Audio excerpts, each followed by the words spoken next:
we come up to the halfway point of the 1988 baseball season in Los Angeles. Beautiful weather today, temperature near 80 degrees, and Dodger Stadium is sold out. There'll be a fireworks show after the game and hopefully some during the game as the St. Louis Cardinals come to town on this 4th of July holiday to meet the Los Angeles Dodgers on top in the National League West. I'm Al Michaels. Welcome to Monday Night Baseball. The two teams that faced each other in the 1985 playoffs. The Cardinals riding a roller coaster since. They won the pennant in 85, injury-racked in 86, and never in the race. Come back to win the pennant in 87, and right now mired in 5th place and again injury-racked. But they will get no sympathy from the Dodgers because the Dodgers have not had Pedro Guerrero for a month. They haven't had Alfredo Griffin for a month and a half. Fernando Valenzuela has been basically ineffective, and yet this team, which finished 5th last year, is right now on top by 5 games on the 4th of July. And right now, let's take a look at the up-to-the-minute standings, and this reflects this afternoon's Chicago victory at Candlestick Park, where Greg Maddux won his 14th 3-2 over the Giants.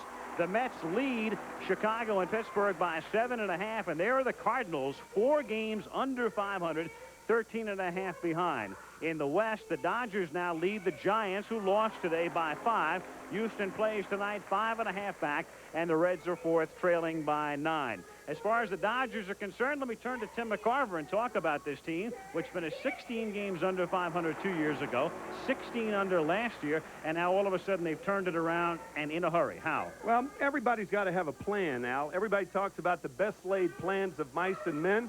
Well, has Fred Clare, the general manager of the Los Angeles Dodgers, laid out some plan? After taking over for Al Campanis last April, he traded for John Shelby in May. After the season, he got Jesse Orosco, Jay Howell, Alfredo Griffin.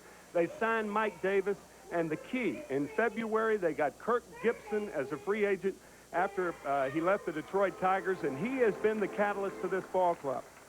I think the Dodgers have always had talent on their ball club, but they needed somebody to light the fire, and I think Gibson's done that. You talk about a 5-year plan. Well, Fred Clare put a 5-month plan into effect. Gibson's attitude and his bat. Let me turn now to Jim Palmer, and we'll talk about the St. Louis Cardinals.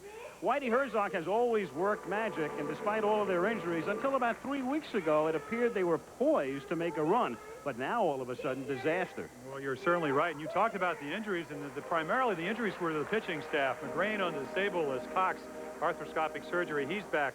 Ken Daly on the disabled list. John Tudor, who will pitch tonight, was disabled early in the year. And Greg Matthews is most likely out for the season.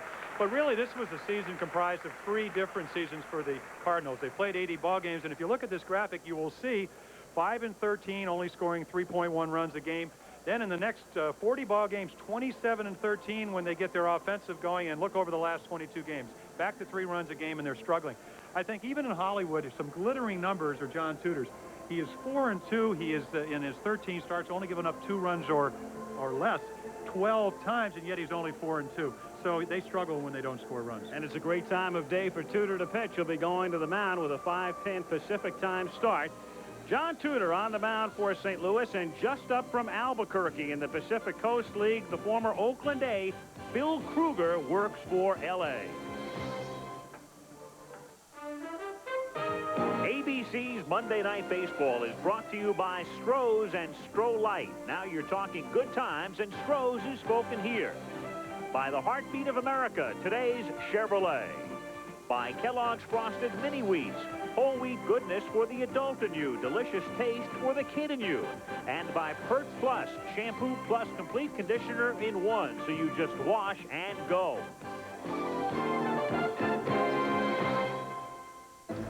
The St. Louis Cardinals beginning a 3-game series now as part of their West Coast road trip. Whitey Herzog, and we'll see Whitey next Tuesday night in Cincinnati because he'll be managing the National League All-Star team. And the lineup tonight for Herzog's Cards, Vince Coleman, as usual, leads off. And then Ozzie Smith, the shortstop, bats second. The switch-hitting Willie McGee. Yesterday's hero, Tom Brunansky, a 2-out home run in the 9th inning to win it at San Diego. The cleanup hitter, Terry Pendleton, has spent a lot of time on the disabled list this year, hitting 5th. Tony Pena does the catching. Mike Fitzgerald at first base. Jose Oquendo, the versatile one, is at second base, and John Tudor on the mound for the Cardinals. And the Los Angeles Dodgers getting ready to take the field. The Dodgers came home after winning 5 out of 6 on their recent road trip, sweeping Cincinnati and then taking 2 out of 3 from Houston. Tommy Lasorda's team turning it around this year. Lasorda is no stranger to managing National League All-Star teams. That's something he has done 3 times, and he'd love to do it again in '89. What it means, of course, is that your team has won the pennant, and right now the Dodgers are sitting very pretty. Charlie Williams is the plate umpire tonight. Tom Hallion will umpire at first. Paul Runge will be at second, and Bob Engel at third. Same crew we saw last Monday night in Pittsburgh, and they were involved in the controversial call when Dwight Gooden's initial wild pitch was subsequently changed to a Jose leaned foul tip after Runge had said that he had seen the replay up on the scoreboard in Pittsburgh and then had consulted with the other members of the crew. The lights are on, but having no effect right now, as you can tell. Bright sunshine at 9 minutes after 5 o'clock in L.A. before a sellout crowd. At Candlestick this afternoon, Greg Maddux of the Cubs becomes the first 14-game winner in the majors as Chicago beats the Giants 3-2. He limits them to 4 hits. Atlee Hammaker takes the loss, and Dave Martinez hit the only home run of the game. And so the Dodgers lead by 5. Meanwhile, yesterday, the Oakland A's had to go 16 to beat Toronto on a home run by McGuire, and today they go 16 again, and McGuire's home run is the difference as they beat Cleveland 4-2 at Cleveland Stadium. Greg Caderet picks up the win over Havens. Dennis Eckersley picks up his 25th save, and McGuire doing it again along with Stan Javier. McGuire hitting his 15th home run of the season. At Detroit, meanwhile, the Tigers hit 4 home runs. Noakes, Sheridan, Evans, and Lemon. Cotto homering for Seattle. Mike Henneman gets the win in relief. Detroit beats Seattle 5-3. And the Tigers on this 4th of July, of course, on top in the American League East. And there are a lot of people who feel, of course, that if you're in first place on the 4th of July, you'll be there at the end. And history tells us it happens a good part of the time. If you missed it at Wimbledon today after yesterday's rainout, Boris Becker won the first set, but then Stefan Edberg got hot, won the next 3 sets, including 6-2 in the 4th. And Edberg becomes the first Swede since Bjorn Borg to win at Wimbledon. The Dodgers taking the field. And on the mound for the Dodgers is Bill Kruger. He gets the start because Don Sutton went on the disabled list with a sprained elbow the other day. Kruger is no stranger to the big leagues. He has spent part of several seasons with the Oakland A's. Last year he was traded in a minor league deal to the Dodgers. He was very successful at Albuquerque with a mark of 10-2. One of the few Cards to have faced him would be Tom Brunansky, who spent several seasons at Minnesota. So he asked Bruno for the inside pitch on Kruger. Bill Kruger, from what I remember when he was with the Oakland Athletics, basically was a fastball pitcher, kept it away, a big curveball, and he had a changeup. For me to be effective, I have to get ahead in the count, lay off the off speed, and get a fastball out over the plate so I can drive it somewhere. And Jim Palmer, you were still playing when Kruger was pitching for the A's. What do you recall? Well, I remember he had an outstanding arm, and when you find a left-handed pitcher that has a good arm, you usually look for somebody like that to be successful at the major league level. In talking to Bill before the ball game, he said what he had to do is go back to the minors, and Tom Brunansky talked about that fastball. He not only runs it away, but he has pretty good command inside. He still has the curveball and a little bit better changeup. I talked to Rick Dempsey about Bill also, and I asked Rick what the story was on Kruger, and he said, to tell you the truth, I don't know. Jim was standing right there. He said, to tell you the truth, I don't know. I caught him once in spring training, but I haven't caught him, obviously, in a mid-season game.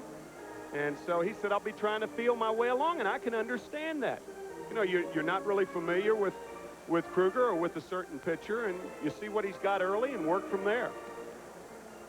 And defensively for the Dodgers tonight, Franklin Stubbs gets the start at first base. Steve Sachs at second.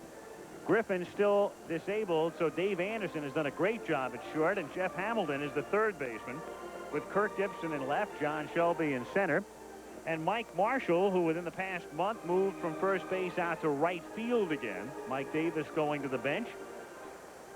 Dempsey is back of the plate, and Bill Kruger on the mound. Kruger would have been pitching for Albuquerque tonight at home against Calgary, and a few more people might see him on a national telecast. Well, actually, it was Hershiser's spot in the rotation, but they said they did not want to interrupt Bill Kruger's rotation either. Here's a guy that, when we're talking about Hershiser, 12 wins already on the year. I really don't think they maybe didn't want Hershiser to pitch against Tudor. Ace against ace, you figure if he pitches tomorrow night, you have a better chance of at least splitting. And that's how well Tudor's been pitching. Vince Coleman, switch hitting left fielder to lead off. Infield has to shorten up at first and third. Coleman with great speed, 43 steals this season. As a right-handed batter, he's hitting .264. And his overall mark, .286. A liner right to Anderson, who one-hands it. So Kruger gets a break as Coleman rips it, but right into the glove of the shortstop for the first out, and that will bring up Ozzie Smith.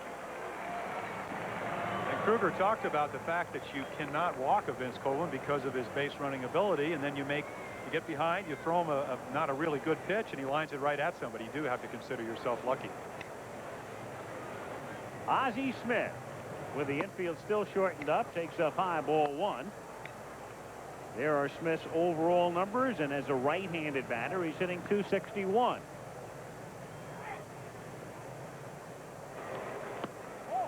Smith leading not only all shortstops in the all-star balloting, but all players, period, and that figures to be the case. He'll no doubt be in the starting lineup in Cincinnati next Tuesday. It's a chopper, and Hamilton can't make the play, and Smith will turn a single into a double. A chopper over the head of Hamilton, who looked up and might have had a little problem with the sun. And it's a double for Ozzie. Well, the story of Billy Lowe's losing the ground ball in the sun in the 55 series, well, it looks like Jeff Hamilton did that right there. I agree with you. And you have to play so close, Timmy, as you see him go back on the ball because of the respect for Ozzie Smith, not to mention Coleman, McGee. Your defense has to play in, and that turns in a most likely maybe a base hit into a double. Scoring situation here in the first. It's certainly a base hit, but I don't think it would have been a double. Right. So Ozzie at second with one out, and now Willie McGee is at the plate. Fouling it at the plate, 0-1. McGee this season comes up hitting .318, and he's been proficient in these situations. One of the few Cardinals of late who has been coming through in the clutch. Right-handed alone, he's hitting .295.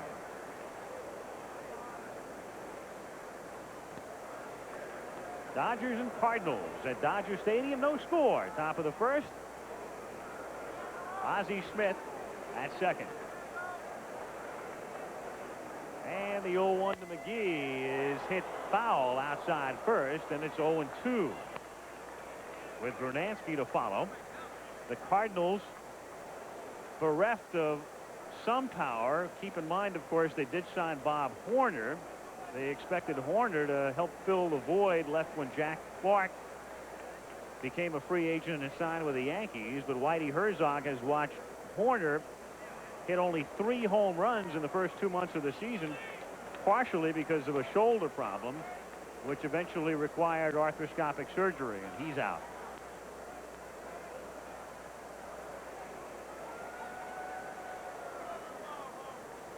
No balls, 2 strikes. Ozzie Smith walking away to his lead at second.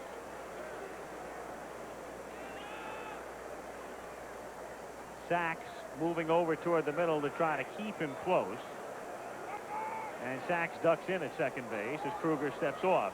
Well, normally you try to stay, I don't care if I'm talking about any pitcher, you try to stay away from the big inning, but when you're pitching against a guy like John Tudor, as we said, 2 runs or less in 12 out of those 13 starts, a 1.38 ERA, every run counts, even the early ones, even if they're single runs.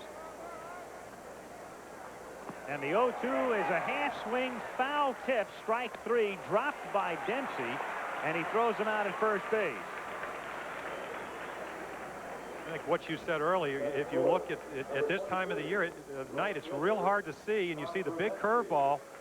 And the important part about this, an excellent stop by Rick Dempsey, but the key is to be ahead. That's normally a pitch you take for a ball, but when you get 2 strikes and you can see him going fishing way out on his front foot. To be more precise, it wasn't a foul tip. It sounded like one. Were it a foul tip, it wouldn't have been a strikeout. It just bounced. He missed it. Dempsey dropped it, and he's got to get the out at first. 2-3. 2 gone.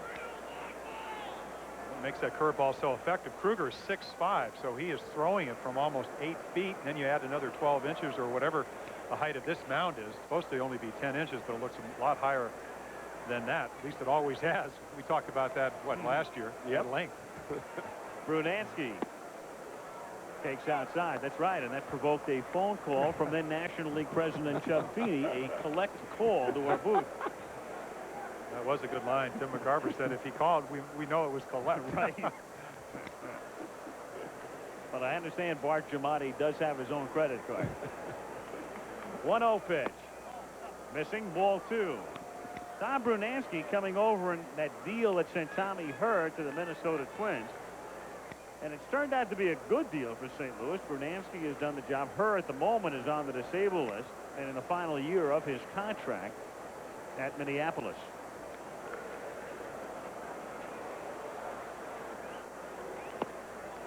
Just off the plate with Pendleton on deck. Excuse me, Al, if this were later on in the game, they would walk Brunansky intentionally. He's the guy you don't want in that Cardinal ball club to drive in the big run against you. He leads the Cardinals in RBIs with 47. He's the only Cardinal who's hit a home run in the last 15 games. He has 3 in the last 15 games. And he knows Kruger. He's 3 for 10 with 4 lifetime walks and 1 home run against Kruger. And Brunansky takes outside, ball 4. So Bruno is on with Smith at second. 2 on and 2 out. And now we'll take a look at Terry Pendleton. Pendleton spent some time on the disabled list, pulled a hamstring, came back too early, and then went on for a month. And now he's back, but he's not running 100%.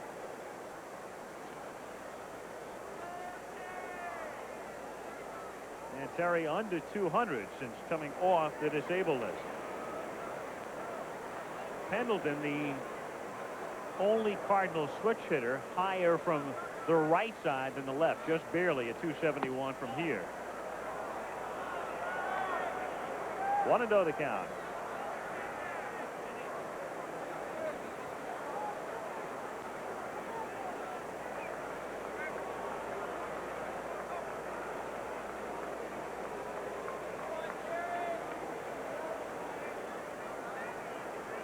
Smith goes, and so does Brunansky, and the pitch is a strike, and there's no throw. Ozzie got a tremendous jump on Kruger, and Brunansky alertly saw Ozzie going, and then he picked it up as well. It's difficult on the trail runner when you're running because you don't know if the runner off second base is faking or not. If he takes 2 steps and stops, you could be hung out to dry between first and second. So a very alert play by Brunansky and a good play by Smith. Runners at second and third. 1 ball, 1 strike now on Pendleton.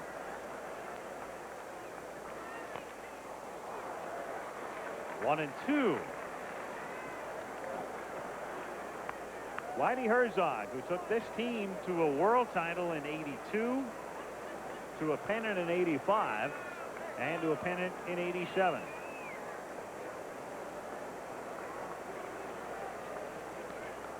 Kruger facing Pendleton here. Terry now stepping out with the count 1 ball, 2 strikes, 2 out. First inning, no score.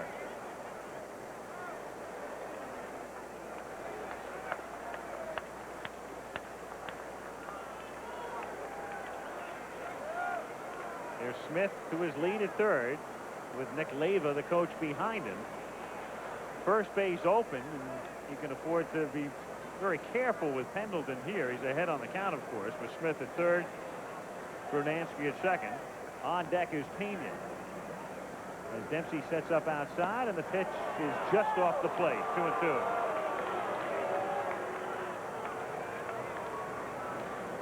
1 and 2 curveball, and it just breaks and hangs around the corner. That's what the umpire will tell the catcher. Pitcher wants it. The hitter says, oh yeah, just kind of swept around the corner. Pena, the number 6 hitter, waiting on deck with a count 2 balls and 2 strikes with 2 out and 2 on. And the pitch is hit to the right side where Sachs backs up, makes the play from the outfield grass. And Kruger gets out of the first inning jam after a half. Cards nothing, and the Dodgers coming up. Every seat has been sold, and some late arriving folks making their way in. Sachs and Anderson 1-2 in the Dodger lineup tonight, with Gibson batting third. And Mike Marshall is their cleanup hitter, with John Shelby, the switch-hitting center fielder, batting fifth. Jeff Hamilton has spelled Guerrero at third, while Pedro is disabled and done a nice job. Franklin Stubbs, the left-handed batter, is in there tonight against Tudor. Dempsey does the catching and Kruger does the pitching. Mickey Hatcher would normally play first base under this circumstance, but he's been bothered with a pulled groin. So Stubbs is in the lineup at first base. John Tudor, who began the year on the disabled list with a variety of ailments, but has pitched very well since coming off. And let's get the inside pitch on John from Steve Sachs. John Tudor, without a doubt, is one of the best overall pitchers in the league. He's got a better-than-average fastball. His slider is a very good slider that he'll throw down and into right-handers, and he'll throw it to left-handers as well. But there's no question that John Tudor's best pitch is his changeup, and he throws this at any time, ahead in the count or behind on the count, and this is the one that he gets you out with. When Tudor last pitched in this ballpark, he had a no-hitter going on the 1st of May, but Whitey Herzog, knowing he was just off the DL, said that didn't matter at all, and out he came after 6 innings. Coleman, McGee, and Brunansky, the outfield. In the infield, they've got the rookie Mike Fitzgerald at first. Jose Oquendo is at second. Ozzie Smith at short. Terry Pendleton at third. Pena does the catching, and Tudor here in the first inning will face Sachs, Anderson, and Gibson with no score. Steve Sachs had a terrible start this year, but he's really picked it up. Good May, decent June, and fouls it away, and the count is 0-1. As Tudor changes up, and that's got to be particularly rough in the late afternoon and early evening. And what makes his changeup so effective is that he has the same arm speed. In other words, when the arm comes through, it looks like a fastball. The hitter reacts to the arm, and the ball doesn't get there as quickly. Way out in front. Lined into center field, base hit. So the last time Tudor pitched in Dodger Stadium, he left with a no-hitter. History will not repeat. As a matter of fact, the next time Tudor faced the Dodgers, he worked 7 innings of hitless ball, giving up a run and 3 hits in the 8th inning. So he had 13 hitless innings in a row against the Dodgers. And Steve Sachs really waited on that outside changeup and roped one to center. Joey Amalfitano has counseled Dave Anderson, who has been moved up into the 2 spot in the order tonight as Joey flashes the signs. Tommy Lasorda has a little bit of a dilemma when Alfredo Griffin comes off the disabled list. It was Griffin's job. He wasn't hitting but playing well defensively, and Anderson has taken over and done a nice job and does his job here, sacrificing Tudor to Fitzgerald as Sachs advances to second. So Anderson gets the man into scoring position with 1 out. Gibson is the batter, and Jim talked about the fact you're facing Tudor before, and it's that type of a game. You might just play for that 1 run early on. Well, I think as a pitcher, you like to get an out. You stay away from the big inning, but on the other hand, if you're a manager and you know it's going to be tough to score runs, I know Gene Locke used to be accused of the little ball manager, I guess, concept, but he used to always do that because he figures you're not going to get a lot of runs. Let's take a chance, and if we have an opportunity, we'll do that. Yeah, it's a tribute to John Tudor that a team would sacrifice in the first inning against him. The number 2 hitter laying one down, advancing Sachs, who has good speed, to second. And Kirk Gibson, he knows Tudor because while Kirk was with Detroit a few years back, Tudor was pitching for the Red Sox. And they both changed. Gibson has matured as a hitter. Tudor did not have the outstanding changeup when he was in the American League. Did learn to pitch inside in Fenway Park, but did not have the quality changeup that he now possesses. Outside, ball 1. 1-0. I think a good indicator with the type of stuff or the type of control, which is really the important thing with John Tudor, is where Tony Pena sets up. When he is on, the ball will just about go to where Pena's glove is. When he moves, that's where the ball usually ends up. Pena going through a different set of signs with the runner at second. And he sets up inside as Sachs goes from his knees. The throw doesn't get there in time. Good jump by Sachs. Pena can't gun him down. Man at third with one out, and the count now 2-0. Stolen base number 20 for Sachs. Well, again, to beat a pitcher who is unusually good, you have to do unusual things. Steve Sachs stealing with a left-handed hitter up there. A guy like Kirk Gibson. See, the right-handed hitter's not there. There's no impediment to Pena's throw, but nonetheless, Sachs steals the base easily. And the infield comes creeping in on the left side, and Gibson lays down a bunt. And Tudor makes the play as the run scores. Nice play by Tudor to take care of him, but Steve Sachs manufactured that run. The steal setting it up, and the Dodgers lead 1-0 on Gibson's 44th run batted in. Well, another unusual play, and that's a bunt. Here's a guy leading in home runs, but I think he does what he knows he can do. He doesn't hit him well. You get a run in. Kruger got out of a jam. Tudor makes an excellent play, the shovel throw to get Gibson out, but the run scores. So two unusual plays played a run for the Dodgers. This is reminiscent of a Dodger rally in the 60s. With Maury Wills as their leadoff man. And it's very reminiscent of the type of run the Cardinals are well noted for. Single steal after a sacrifice, and then a bunt to get them home. 1-0 with 2 out, and Mike Marshall at the plate. Marshall, free swinger. He's walked only 15 times in a half a year, and he plays every day. One hopper. Pendleton stays with it and throws him out. But the Dodgers take the lead, a run, a hit, and nobody left on. And at the end of 1, it's the Dodgers 1 and the Cardinals nothing.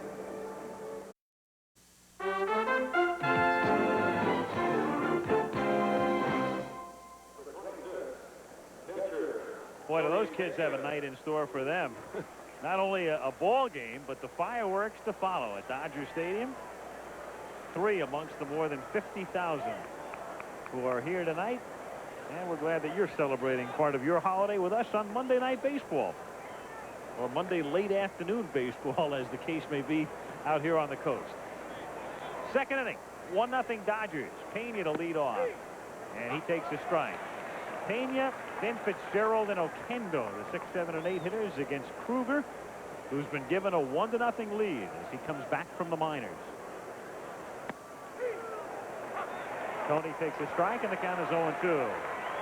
Second on the Cardinal in home runs. I think the interesting thing is how he's opened his stance. He wore the glasses from September 28th on last year. Hit real well in both the playoffs and the World Series. Little squibber. Kruger over to Stubbs. Pena gone. 1 out here in the second inning. And we'll take a look at Mike Fitzgerald.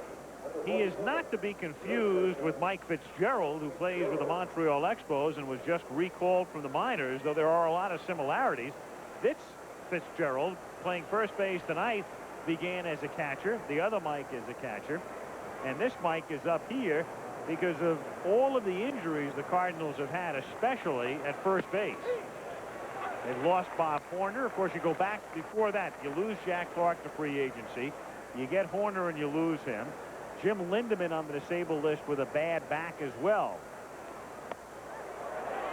And a count 0-2. Mike Laga's another who can play there, and he's on the disabled list. So Whitey's just trying to find a healthy body. Yes, and they say this man is without a position. He really is more of a hitter than a fielder. Free swinger, great power. You saw the RBIs. Maybe they're rushing him a little bit, but as you said, the reason is because of the injuries.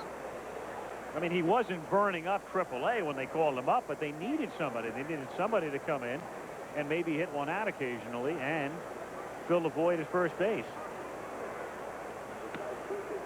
1-2 the count. That's a very difficult thing, to bring young players along and to contend at the same time. The Dodgers ran into problems with that last year, trying to bring too many youngsters up from Albuquerque. But Whitey Herzog is very high on Mike Fitzgerald. As a matter of fact, Whitey has said that he's the finest young power hitter to come along since he's been the manager of the Cardinals, that the Cardinals have signed, not that they've traded for. Because, of course, they traded for Jack Clark. Steered by Kruger, and another 1-3 in the book. 2 down. Nice play.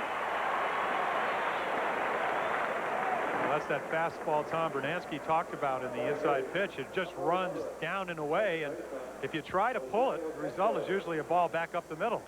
Now, of course, once you release the ball, you become a fielder, and Kruger does just that. 6'5", big arm span, and he makes maybe a base hit up the middle and out. Now Oquendo, a man who could play first if necessary, and he's played there. Second base tonight as Alicea goes to the bench against left-handed pitching. 2 out, bases empty.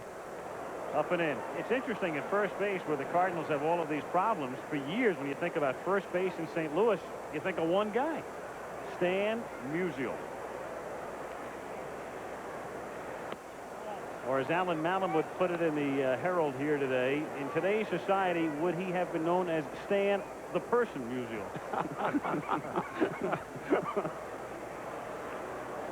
The 2-0 pitch is pop foul out of play, and the count 2-1. Coincidental that he was nicknamed the Man at Ebbets Field, the former home of the Brooklyn Dodgers, and the former home of the Dodgers since 1890. The Dodgers formed in 1890, the Cardinals in 1892, when they were the St. Louis Browns at that time. That's drilled to center field, but plenty of room for Shelby as he goes back to haul it in. They're hung up. 3 up, 3 down. Still 1-0 LA in the middle of the second. Dodgers on top by a score of 1-0 in Los Angeles, and a baseball memory on this 4th of July. Before divisional play, the Dodgers and Cards in 46 wound up tied for the pennant, an 18 league back there.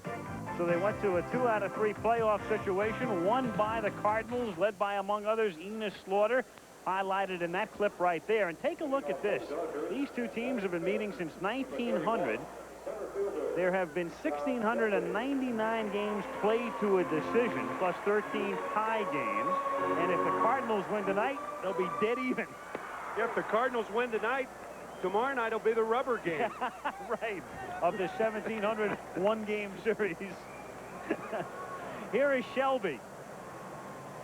You know what's very interesting about that, too, though, is the playoff in 46 counted in the regular season figures. So those games, the results of those games, counted in that compilation.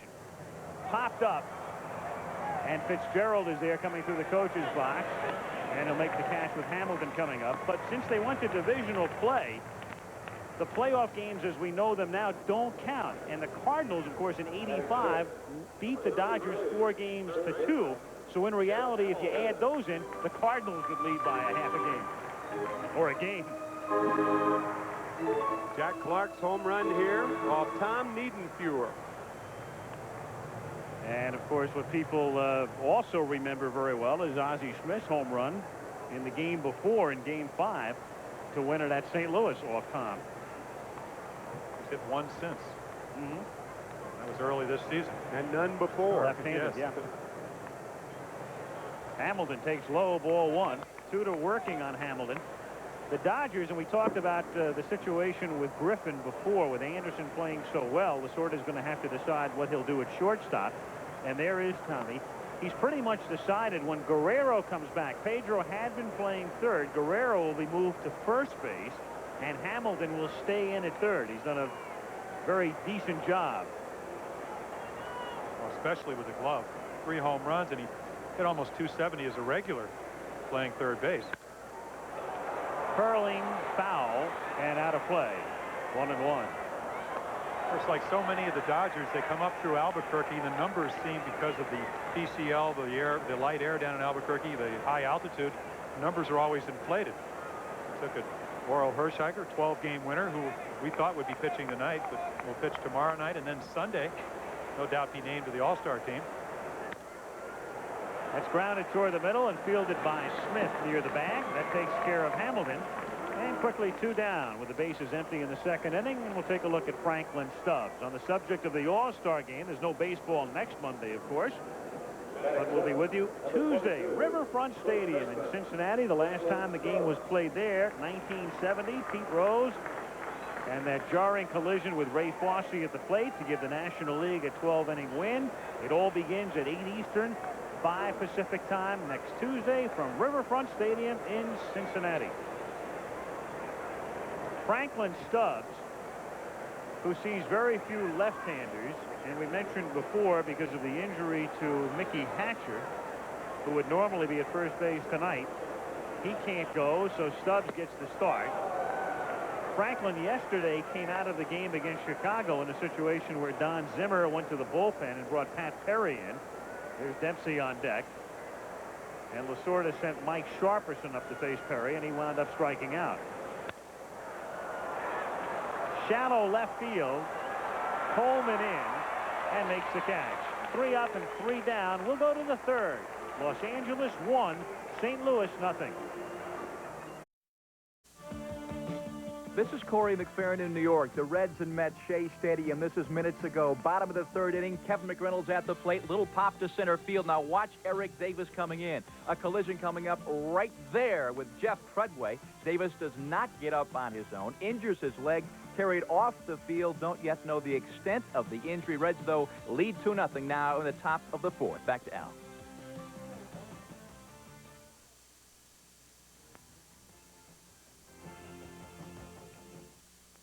Woes continue for the Cincinnati Reds, who've been a major disappointment in the Western Division. And the Dodgers leading on the 4th of July, leading in the West, leading in the game. As we go to the third, 1-0, John Tudor to lead things off. Takes a strike. Tudor, and then the top of the order, Coleman and Smith. Tudor, lifetime, a 159 hitter. And Kruger ahead on the count, 0-2. And that curveball will make him down somewhere about 0. Especially when you can't pick up the spin at this time of day. Well, that's your prototypical 0-2 pitch.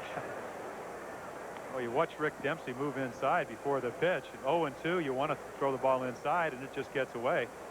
Kruger's changed to an upright pitcher. He said they kind of made a mechanical change with his windup, so his control's been a lot better. So excuse me, Al, he's been one of these guys that has almost walked 4 or 5 batters per 9 innings. And he said it's interesting when you get sent to the minors, you can either pout and stay down there, or you can have a good attitude and maybe get back to the big leagues. And he's done that. It's funny, John Shelby told me the same thing before the game about being sent down to Rochester last year. Similar circumstances. There's Shelby in center. Kruger was actually released by the Dodgers last November, and he had a chance to sign with another club as Tudor pops it up, and Hamilton goes back on the grass along with Anderson, and Dave has the better angle. 1 away. But Kruger was unsigned for over a month. The Dodgers had released him, and he said Texas had expressed some interest, and he thought about it, and he wound up pitching in Puerto Rico in the winter and re-signed with the Dodgers and came to camp as a non-roster player. Oh, we saw Larry McWilliams a couple of weeks ago at 34, released and coming back and pitching very well for the Cardinals. So it happens, and you really do have to gut it out sometimes. Nobody, once you've been in the big leagues, likes to go back to the minor leagues. Vince Coleman, you would not think Coleman could hit 165 at any park, but that's his lifetime mark here. And it's 0-1. When we saw him 3 weeks ago, he was hitting just about 320. And starting this game, his average is all the way down to 286. Johnny Lewis, the batting instructor, said, you know, he did a weight workout this offseason. And he started a lot more extra base hits early in the year, and he's trying to hit home runs. For him to be a good hitter, he has to hit the ball from the left side to left field and from the right side back up the middle and to the right side. Fly balls don't mean a whole lot for Coleman. They're usually caught somewhere inside the confines as you look at Johnny Lewis with the sunglasses. And he bunts, but foul. Kruger ahead now, 1 ball, 2 strikes on Coleman with 1 out, bases empty, 3rd inning. If you're just joining us, the Dodgers manufacturing a run in the 1st inning when Sack singled, was bunted to 2nd, stole 3rd, and then was bunted home by Kirk Gibson. To add to Coleman's woes, he hasn't driven in a run in 34 games. And when you think about it, the only time your 1 and 2 hitters are setup men or table setters are, generally speaking, the first 2 times up in a game. Then after that, they become an RBI man. Even though there aren't that many runners in scoring position because they hit behind the pitcher.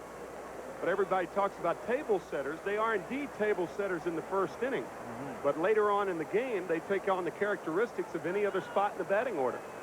And it's amazing to go a month, as you just saw, the entire month of June without 1 run batted in. Of course, when you couple it with the fact that the pitchers are usually hitting in front of you, Alessia, who is no longer playing, was struggling, you can maybe come up with some plausible reason. Chopped and charged by Hamilton, but no chance. When Vince Coleman hits that kind of a chopper, forget it. Shortstop. Unless you're playing right in at the edge of the grass. And with 2 strikes, Hamilton wasn't. Well, Tennessee with 2 strikes, you can see Jeff Hamilton playing deeper. I don't think that's a good idea. I think you got to play him regardless of the count in, and you can see what happens when he doesn't do that. Well across the bag for a base hit. Because the high chopper is just like a bunt. You know he's going to outrun the ball, and you can just see his speed well across the bag for a base hit.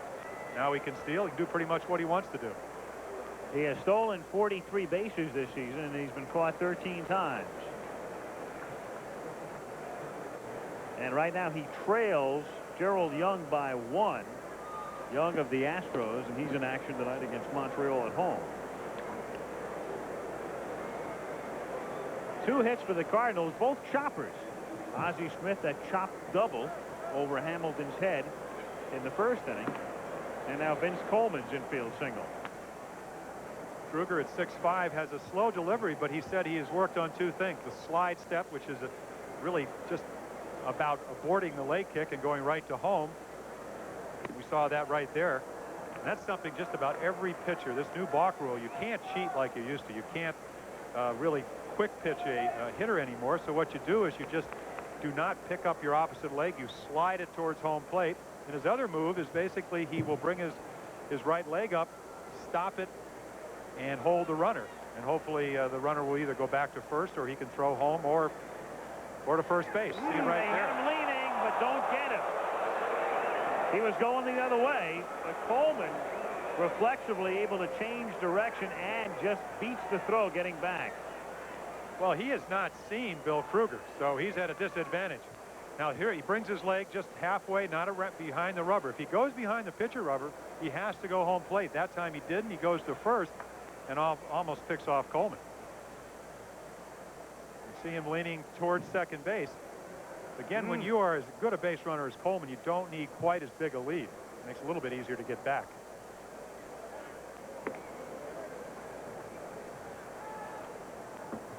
We'd rather get a smaller lead and be leaning towards second than getting one of those one-way leads and be moving back towards first base when the ball is either thrown to first or to home plate. Smith waiting, and the 1-0 in there. The count 1-1. Oh, you mentioned the new balk rule. Certainly that has thwarted a lot of attempts by Vince Coleman. Instead of stealing second, he's been balked to second quite a few times. Yeah. Of Coleman's 43 steals, 30 have been thefts of second. He's been caught 11 times. He's stolen third 12 times and home once. 1-1. There he goes. Good jump pitch out, and the pitch out too far outside. So they had it read right, but Dempsey couldn't hold on. And he gets an uncontested steal, as it turns out. Number 44 tying him with Young. Well, Kruger just did a remarkable job until this pitch. A pitch out is a pitch. You have to control a pitch out, and Kruger failed to do that.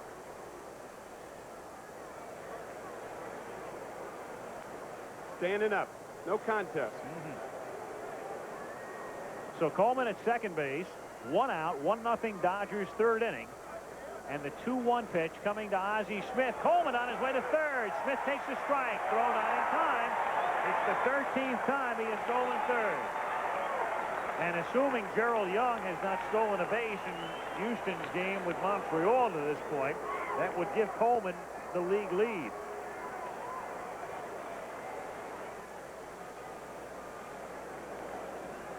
Once again from high home, and what you're doing is you're running on the pitcher's delivery to home plate, and he just outruns Dempsey's throw.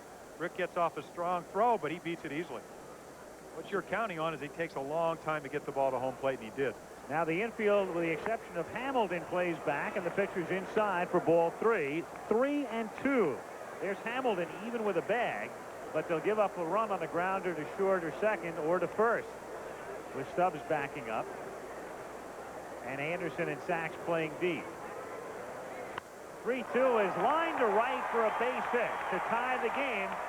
Ozzie Smith drives in his 27th run. 1-1 here in the third.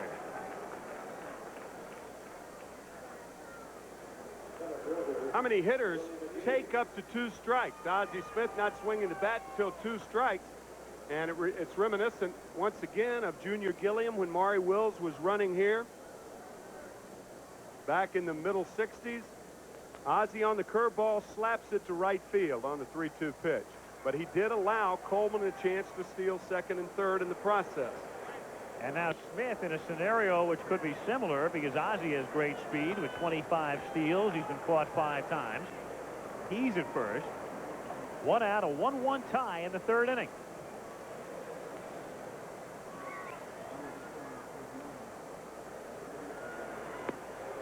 1-0 on McGee. Not only do the Cardinals have the types of hitters who can steal bases, they have the types of hitters who can take pitches, too, and hit with 2 strikes. They're all contact hitters for the most part. And you have to be unselfish. You go back to when Brock established the mark with 118 steals. How many pitches did Ted Sizemore take that season? 1974.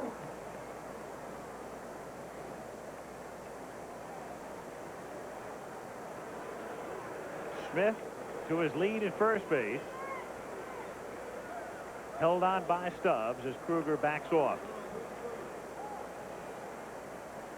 Kruger again called up the other day when Don Sutton went on the disabled list. Sutton would normally have started tonight.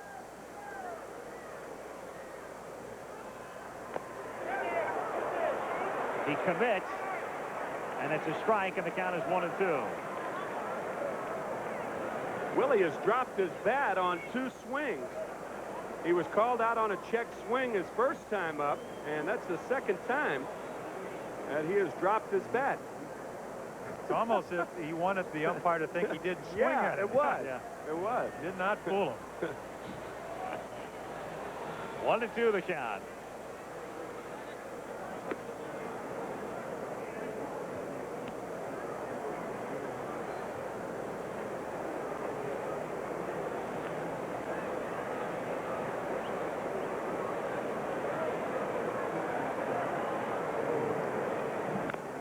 Fouled away. This is the absolute toughest time of day for the hitter. Not only the late afternoon, early evening light, but as you can see, there's the shadow line between the mound and the plate. And you're really groping.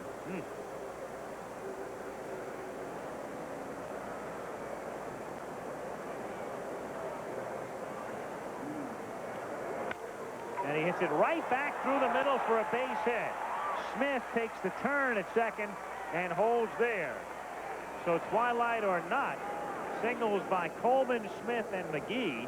The game is tied 1-1, and the Cardinals with runners at first and second, and 1 out, and Brunansky coming up.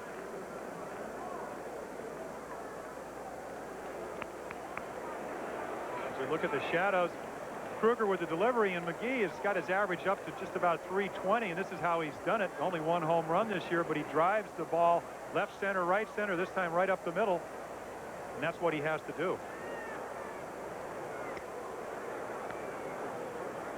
Now Brunansky. Cards leading hitter against L.A. in the 6 meetings this year between these two teams. They've split the 6. Cards winning 2 of 3 here.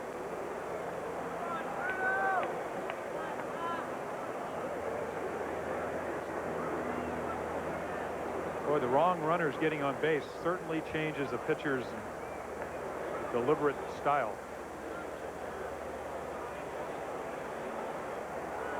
And the Dodgers have activity in the bullpen.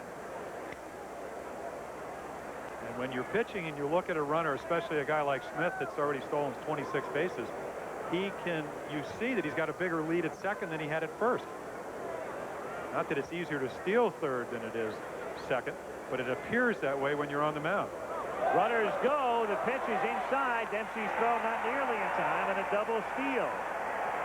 And Brian Holton is heating up in the pen. So that's 4 steals in the inning. 2 by Coleman and 1 each here on the double steal for Smith and McGee. And Lasorda knows that feeling all too well against the Cardinals. Because no one's holding you on at second base, it's easier to get the walking lead from second base than it is from first base. And remember, Dempsey, as the catcher, has the impediment of the right-handed hitter up there, and he had to throw over Brunansky, who's 6'4". In the game, that's 6 steals already for St. Louis in 2 1/3 innings. Remember, they had the double steal in the first. Smith and Brunansky. Coleman's 2 steals, and now another double steal. So 6 stolen bases tonight for St. Louis. And Bill Kruger talked about the wrong guys get on. It's going to be a long evening. Now, I don't know if it's going to be a long evening. It will be with the fireworks after the game, but he knows, and he knew what he had to do, and he has not been able to do it at this point. And as a catcher, I mean, Dempsey, if you're Rick Dempsey, you're a little frustrated as they're going to intentionally walk Tom Brunansky to set up the double play. You almost start feeling like you have to call all fastballs because you don't have any other chance to throw a runner out. Well, you can't do that because you can't. Yeah. Because you've got to understand that other people understand the predicament you're in. Exactly. So if you get the understanding from them, then everything is fine. In other words, blame the pitcher, right? Well, no, no, you blame the runners in this particular instance. Ozzie Smith, Vince Coleman, Willie McGee, Tom Brunansky. If you don't blame them, you give credit to them. Well, the move here is the logical one, of course, because with Pendleton at the plate, Terry coming off the disabled list with a hamstring pull. We mentioned before he's not running at 100%, so you've got a chance to get out of the inning on a ground ball. Bases loaded, 1 out. Ozzie Smith away to his lead at third. Willie McGee is at second, and Tom Brunansky at first. And if you're the Dodgers, that's exactly the way you want them lined up on the bases. You want the slow runner at first base to give you the better chance to turn the double play. And the infield is at double play depth. Pendleton at the plate, bases loaded, 1 out, and he gets a little squiver foul. 0-1. It's an impressive number, 8 out of 12 from third base with less than 2 outs, and that's of course, it's hard to tell this year with a hamstring injury, but Pendleton had a career year last year, still about hit 300 with 12 home runs, and the one reason is because of better patience at the plate. Almost every other year, pretty good switch hitter came up, hit over 300 his first year, and then every year his batting average would go down because he said, I'd swing at everything.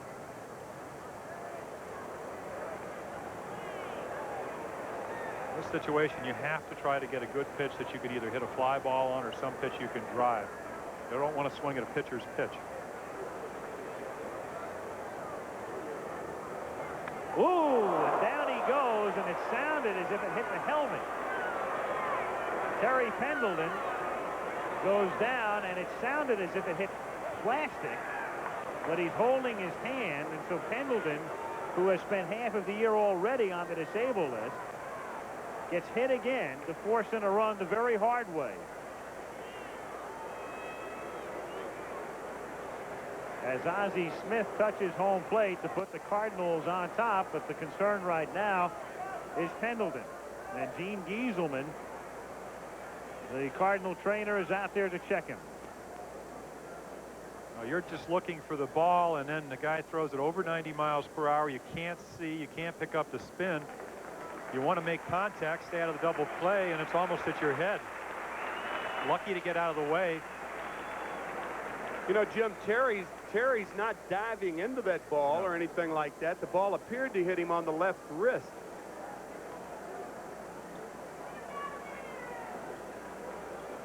The wrist of Pendleton. His right one, wasn't it? His right wrist. It may have deflected off part of the helmet, or the bat may have hit the helmet, because you heard the sound of plastic. And Pendleton is at first base, and that's RBI number 20. No thank you, says Terry. But it makes it 2-1. And Brian Holton will be coming in from the bullpen. So the Cardinals take the lead, and we'll be right back in Los Angeles.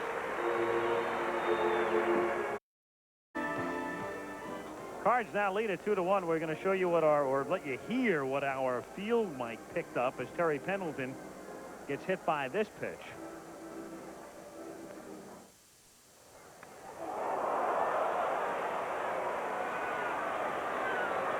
So Pendleton hit by the pitch, and between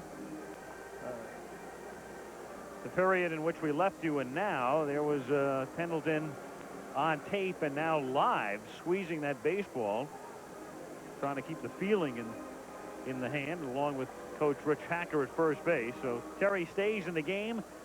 Kruger leaves the game. Brian Holton comes on to pitch for L.A. And Pena will be the batter with the bases loaded and 1 out in the 3rd inning. Cardinals on top. Willie McGee is now at 3rd. Tom Brunansky is the runner at 2nd, sharing a light moment with Steve Sachs. And Terry Pendleton with the sore hand and wrist at first base as Brian Holton comes in to face Tony Pena. 1 for 10 with the bases loaded in 88. Dodger infield double play depth.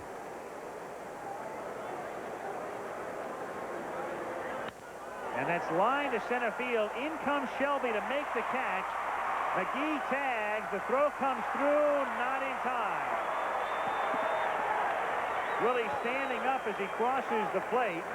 And the Dodgers will be appealing at 3rd base, and he left early. Tommy Lasorda up on the top step of the Dodger dugout. So when play resumes, they will appeal at 3rd base that he did leave early. Otherwise, it's going to be 3-1 Cardinals with 2 out. And they have already appealed. And 3rd base umpire Bob Engel said no.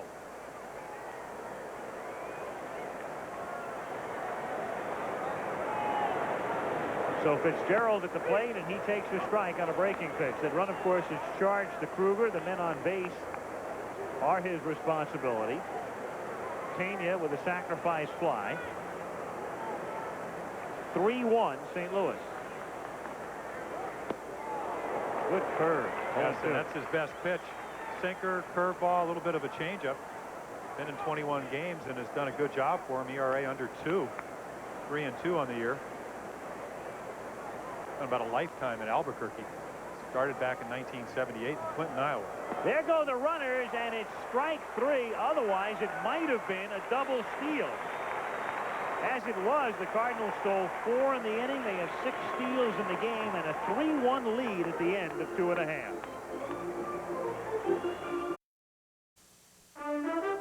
ABC's Monday Night Baseball is brought to you by Old Milwaukee and Old Milwaukee Light. It doesn't get any better than this.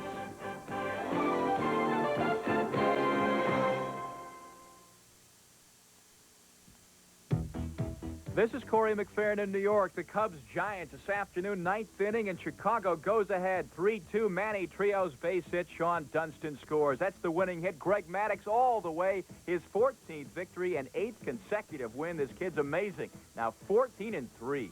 Back to Al. All right, Corey, and it'll be interesting to see when Maddux makes his next start. The Cubs are off on Thursday after playing 2 more in San Francisco, and then they go to San Diego over the weekend. Dempsey leading off for the Dodgers in the bottom of the 3rd. In for a strike. I'm not aware of it. Don Zimmer may have already announced when he'll make his start, but if he starts Saturday on 4 days rest, he could start the All-Star game. But if he starts on Sunday, it's highly debatable. And meanwhile, the Dodgers have Hershiser, who they pushed back a day, pitching tomorrow, which means Oro will go on Sunday.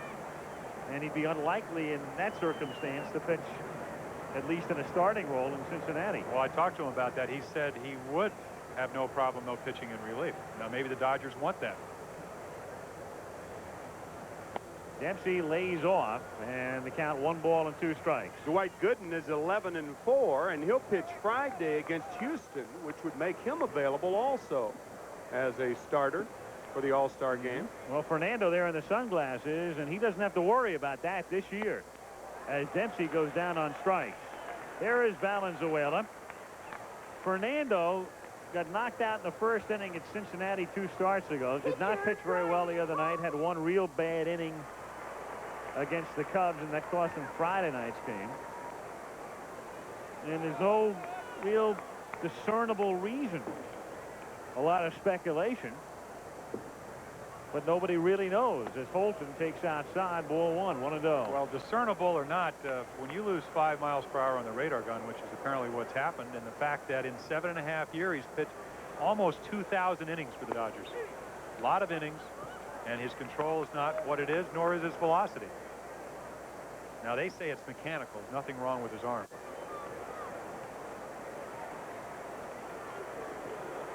One is outside to Holton. Ball 2. 2-1. Often it's not one thing that you can put your finger on. It's a combination of things. Hitters laying off the screwball, possibly. Control being a little off. Oquendo goes out and makes the catch. A little soft looper into center field after you caught a glimpse of the speed gun used by Mike Brito back of the plate.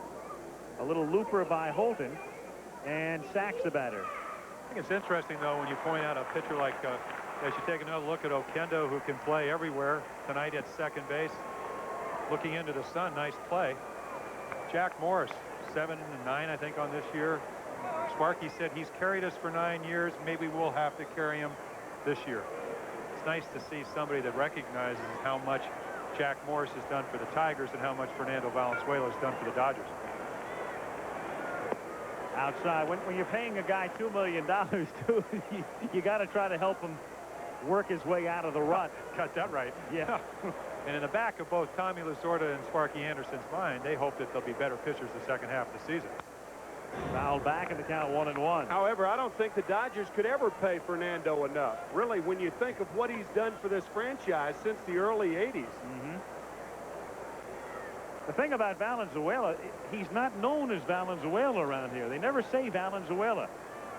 It's simply Fernando, one name. Sachs rips it to center field, but McGee moves over toward the gap and makes the catch.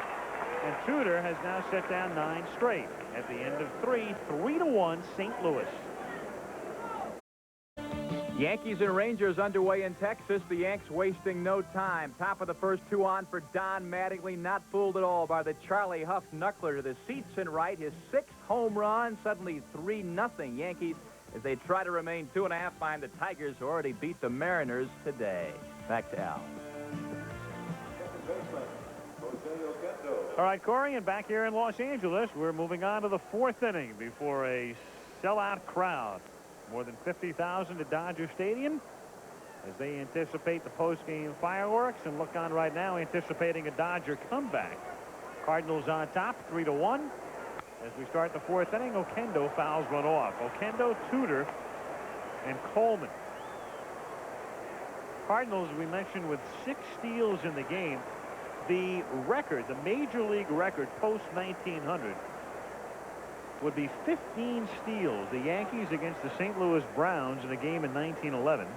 The National League record is 11. The New York Giants in 1912, and the Cardinals did it in 1916.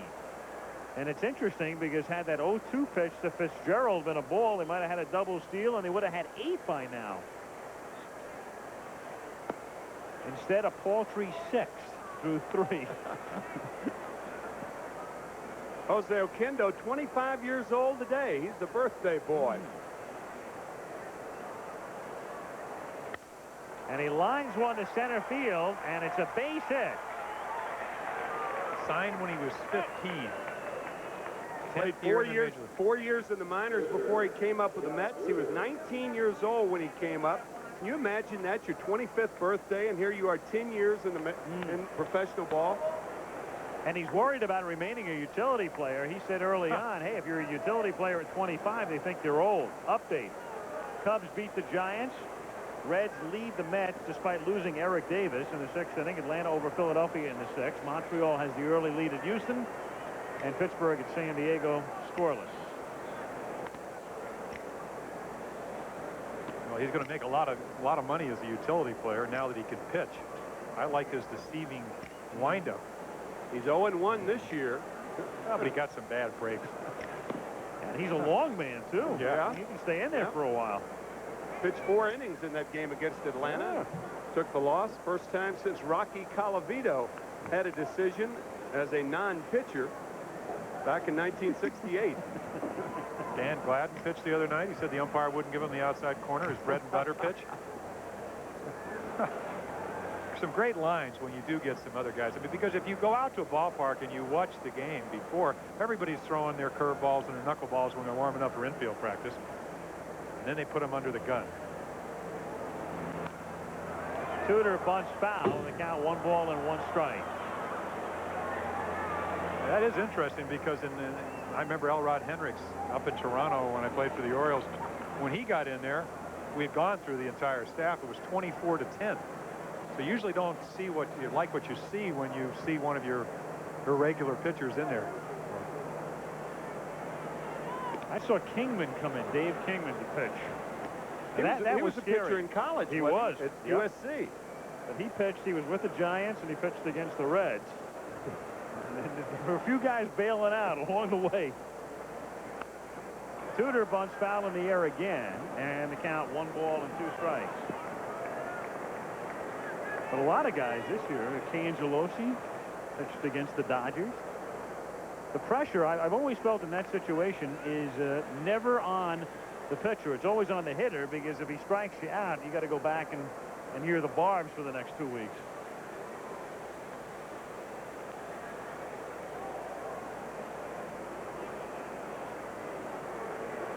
And Tudor tries to lay it down with 2 strikes and can, and that's a strikeout for Brian Holton. So Tudor unsuccessful in attempting to sacrifice, and Whitey Herzog now sends Coleman to the plate with Oquendo at first base and 1 out. Well, even with 2 strikes, John Tudor tries to do what he's been trying to do for 3 strikes, and that is sacrifice the runner. You see the aggravation. He knows that's just another run that might be up on the scoreboard if he can get Oquendo into scoring position. Not happy. And Tudor, the last time we saw Tudor get angry in a dugout, he cut his hand on an electric fan in the 7th game of the '85 World Series. That's why the California Angels have installed that punching bag in the dugout. When you start hammering bats around, there's a chance, and a balk is called on Holton. There is a chance that players can get hurt. Al Kaline out almost the last 2 months of the 1968 season for smashing a water cooler. It's funny how coaches and what they do. You know, they act like nothing's happening behind them. So Red Chavis and Johnny Lewis heard the smashing of the bat, and they just kept watching the game, right? John did his job. Oquendo's at second. Yeah, right. And a mystery balk. Now, I don't... Well, you have to step towards first, which it looked like Holton did, but, I mean, there's so many this year. What's another balk? In for a strike, and you saw Charlie Williams pointing to his leg as if to indicate he didn't step toward first. Also, you do have to pick up your leg and make a step. It can't be a swivel. Used to be Ferguson Jenkins' great move. You just kind of switch on that back leg. You actually have to turn and make a step, a direct step to first base, which could have been the call.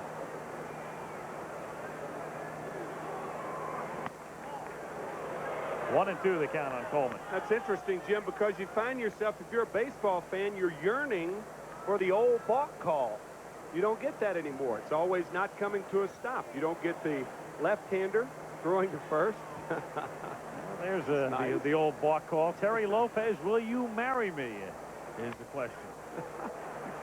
as it's popped up and caught by Hamilton for the second out. So Coleman, John, and Ozzie Smith now coming to the plate. Well, on the 4th of July, Terry Lopez, will you marry me, is the question. I wonder what it costs to rent one of those planes. I don't know. Fly that baby around. Instead of a ring on her finger, he's doing rings around the stadium. Right.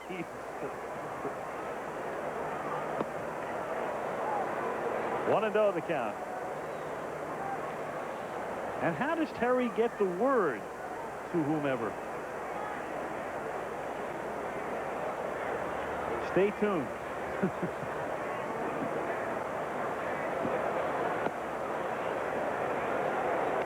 2-0 the count on Ozzie Smith. What if there's more than one Terry Lopez in the stadium? Oh, yeah. Then you got big trouble. That's a good question.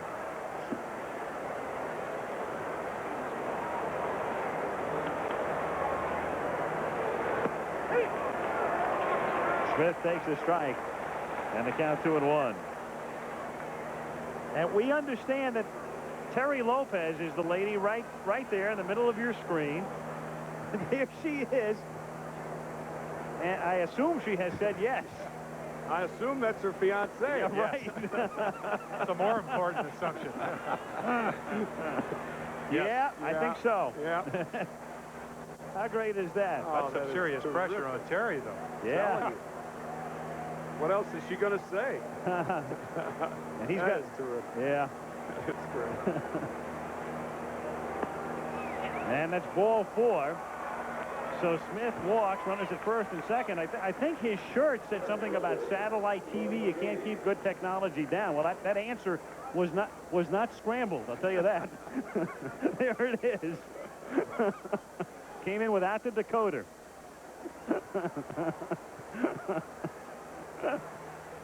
Well, our congratulations to Terry Lopez. And what's his name? And her fiance. On July the 4th, Independence Day. Right. In for a strike. I wonder if they're going to stay for the fireworks tonight. 0-1 on McGee.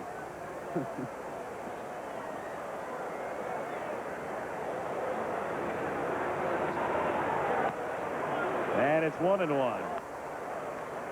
What this game needs here is a good double steal attempt. 6 stolen bases and 1 balk. We're already in the 4th inning. Cards lead 3-1. That got the corner. 1-2.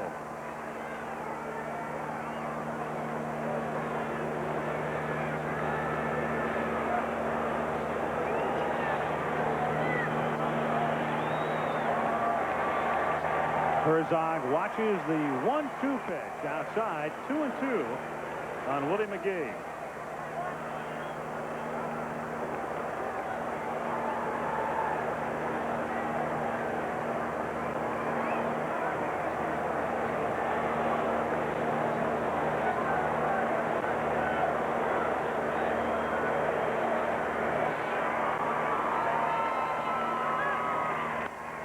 And that's grounded to Hamilton. And he makes the play across the stub. And the Cardinals squander a threat in the 4th. Cards 3, Dodgers 1 at the end of 3.5. Back in Los Angeles after this message and news headlines from your local station. As we go to the bottom of the 4th inning, Dodgers down by 2. We talked about Kirk Gibson and what he has meant. And before the game, Tom Lasorda talked about the acquisition of the former Tiger. Well, when we talked about it, and Fred Clare and Peter O'Malley asked me if I would like to have Gibson on the ball club, I immediately said yes, because he is the kind of ball players that managers love. This guy comes to the ballpark, he puts that uniform on, he really wants to beat you, he puts forth all the effort. All of those qualities are contagious, and they help spread them throughout the ball club. That's why players like Kirk Gibson are a manager's delight. He's brought a lot to this ball club. And he's on deck with Anderson leading off and grounding on right back through the middle for a base hit. That's only the second hit off Tudor. Sachs led the game off with a single, and then Tudor retired 9 in a row. And now a leadoff fourth-inning single by Anderson with Gibson coming to the plate. We have a lot of admiration for Dave Anderson. Asked to be traded because he didn't feel that he would have a chance to play. Alfredo Griffin in the trade that you talked about, Timmy, averaged about 160 games per year, hit by Gooden's fastball, and has been out all year. But Anderson, if you look at the press guide, year after year, he's always had a back sprain, sacroiliac sprain. He did his work in the offseason both for the last 2 years, and he's hitting over 300. Great job at shortstop. Inside to Gibson, ball 1, 1-0.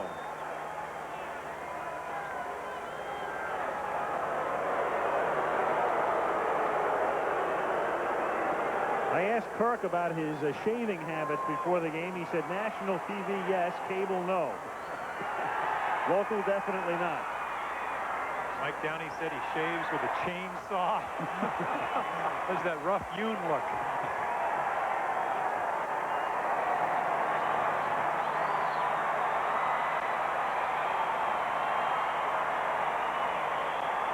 Wave making its way around, and the pitch is high, ball 2. Funny article yesterday. He said, why are the Dodgers winning? The 23 think if they don't win, Gibson's going to beat them up. And then he went on for a number of other reasons. But he does bring not only great performance, but ever since that spring training episode, I think he has peaked the intensity on this club.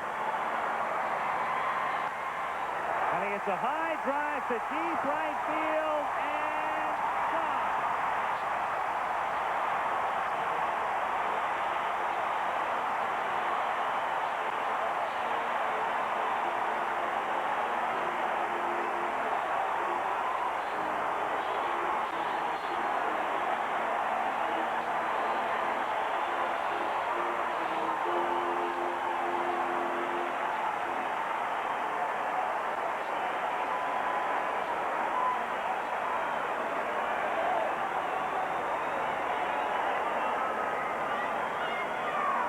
Intensity's one thing. Intensity and ability is quite another. Only the 4th home run in 94 innings off John Tudor this year. Marshall fouls it away, and for Kirk Gibson, home run number 15. He got ahead with the 2 curveballs that missed and the fastball right down Broadway. Gibson said the only important thing is to be balanced, and he balanced that ball about 430 down the right field line. John says not a very good pitch. You could tell from the arc. Game tied 3-3 with nobody out of the bottom of the 4th inning. And it's hit off the hands, and Smith stays with the erratic hop and takes care of Marshall. So 1 away. Lasorda with a helmet. What is that? A new version of a rally cap for the 4th of July. Look at that. That's a bad-looking cap right Tommy there. can keep it spinning, though. Yeah. Somehow, I can't imagine Connie Mack ever wearing that particular cap. Whatever the showman, Tommy Lasorda. Shelby, a swing and a miss. And I think I caught a number 9 on the back of that helmet, and that would be the answer right there, because 9 is Hatcher. That must be Hatcher's helmet. That's looped down the line in left field, just foul. 0-2. There it is. Yep, it figures it's Hatcher's helmet.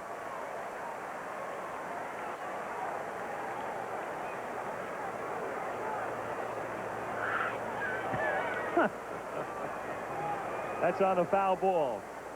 Off the bat of Shelby, and the count 0-2. Kirk Gibson tying it up 3-3 in the 4th. Pena coming back. He'll run out of room. Jim and I were talking to Kurt before the ball game, and he said his strike zone is anything he can reach. He said it doesn't matter whether it's on the plate or not. If he can reach it, that's his strike zone.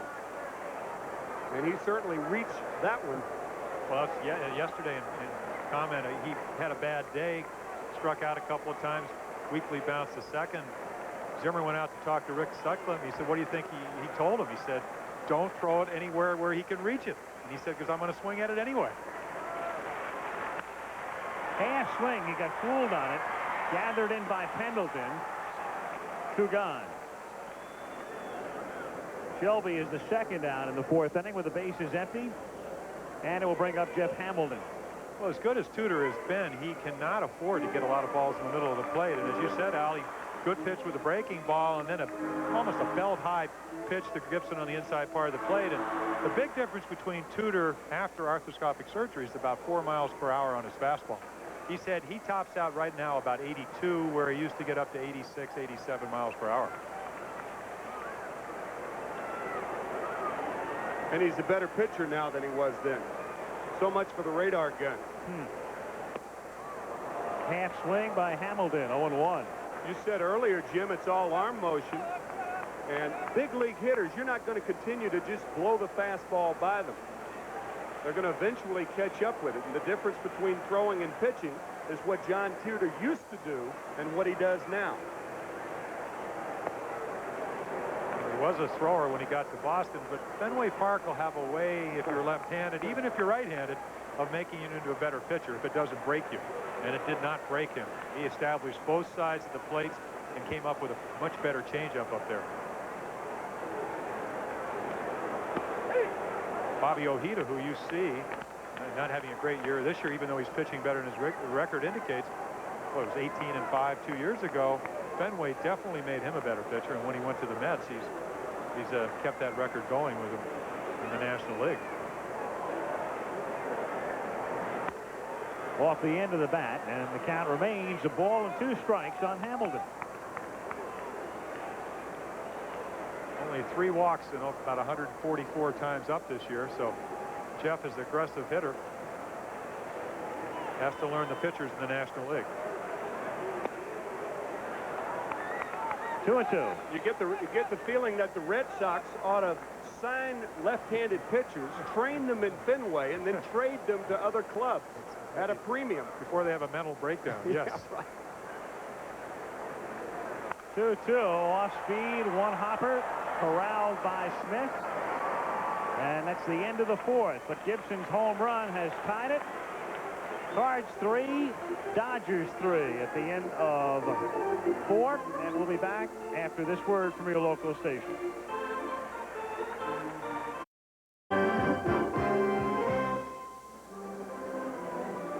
American League on this 4th of July in 16 innings again. Oakland beats Cleveland 4-2. They beat Toronto yesterday in 16. Tigers beat Seattle 5-3. White Sox lead Baltimore in the 9th 5-1. Herbeck hit 2 homers in Minnesota's win. California leads the Jays 7-5. Boston leads KC 5-2 in the 4th.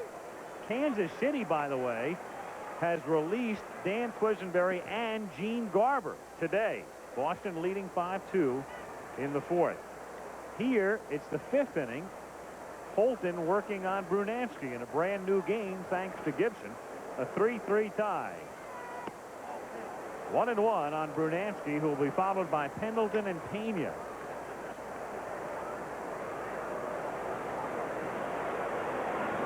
Brunansky, who has walked twice tonight, rips 1 foul. 1-2. And breaks his bat in the process. I think it's interesting. We talked about Terry Lopez accepting the proposal the last inning. It's interesting how Tom Brunansky met his wife. His wife, Colleen, one of 5 sisters, and she lived in Toledo. And the brother-in-law of Tom is Dave Engel. Dave now playing for the Montreal Expos, and they are married to sisters. Little chopper to third, and Hamilton throws them out, 1 away. Dave was married to his wife, and Tom saw a picture of her sister, Colleen, and Tom hung it up on his locker in spring training when he was with the Twins several years ago, back in 1983. And sure enough, at the end of the year, that was when he met her. He finally met her at the end of the year, and players were coming by and said, "Who is this good-looking woman?" And he said, "She's a movie starlet." Tom was saying that she lives in Hollywood, had the story built around and the whole bit. Well, he ends up meeting Colleen at the end of the season. They get married. All in the family, as All in Pendleton the family. fouls it away. If I'm not mistaken, is Rick Russell not marrying Robbie Thompson's sister during the All-Star break? I read that the other day. If it's not true, Rick, I'm sorry. But I saw that in the paper. What if he's already married? You better apologize to his wife. Yeah. If it was a typo, it was the all-time typo. What can I tell you? Yes. Pendleton. And you can see the guard on the hand. He was hit by the pitch. Stayed in the game. Hit by a pitch with the bases loaded in the third inning. That's grounded down to Sachs. And it's the second out. Two gone, bases empty in the fifth inning. U.S. Olympic boxing trials live from Concord, California. Saturday on Wide World of Sports. 4 Eastern and Pacific, 3 Central. We'll be taking a look at the best amateur boxers in the United States on their way to Seoul. The Olympic boxing trials on Wide World this Saturday. Here's Tony Pena. 0 for 1 plus a sacrifice fly, and he takes a strike, and the count is 0-1. I talked earlier about that open stance. That's the stance he used last year. This year he had a closed stance. Whitey Herzog said, "Don't you think it'd be better to hit with both eyes? Open up that stance so you can see the ball a little bit better." Tough to see that good curveball from Holton, though. Now, the one thing, Jim, you don't see a lot of big league hitters with open stances. And the reason is you have too much to do with the front side. You have to bring the front side back to the hitting position. And you've got to do enough with the hands. You don't want to do too much. You've got to trigger with the hands, and if you've got that front side to worry about too, a lot of hitters think it's just too much. Hambledon takes care of him. 3 grounders, and down go the Cards in order. At the end of 4 1/2, a 3-3 tie. Well, guys, I suppose if you can't go to a barbecue on the 4th of July, you bring the barbecue to you, right? Exactly. I mean, what better way to Dodger spend dog. Independence Day? That's exactly Ball right. game, hot dog, a little apple pie. Yep. Yes, for dessert. Absolutely. Yep. And the full house at Dodger Stadium, very much enjoying it, as we hope you are this 4th of July holiday on Monday Night Baseball. Good ball game, too. 3-3. And among the 26 teams now in the majors, which team owns the best record in games played on the 4th of July? Interesting question. And we'll have the answer for you shortly as you mull it over. Franklin Stubbs in the bottom of the 5th inning takes outside, ball 1. 3-3 with Stubbs, Dempsey, and then the pitcher's spot due up. Dodgers have, I believe, Alejandro Pena throwing in the bullpen. And it is.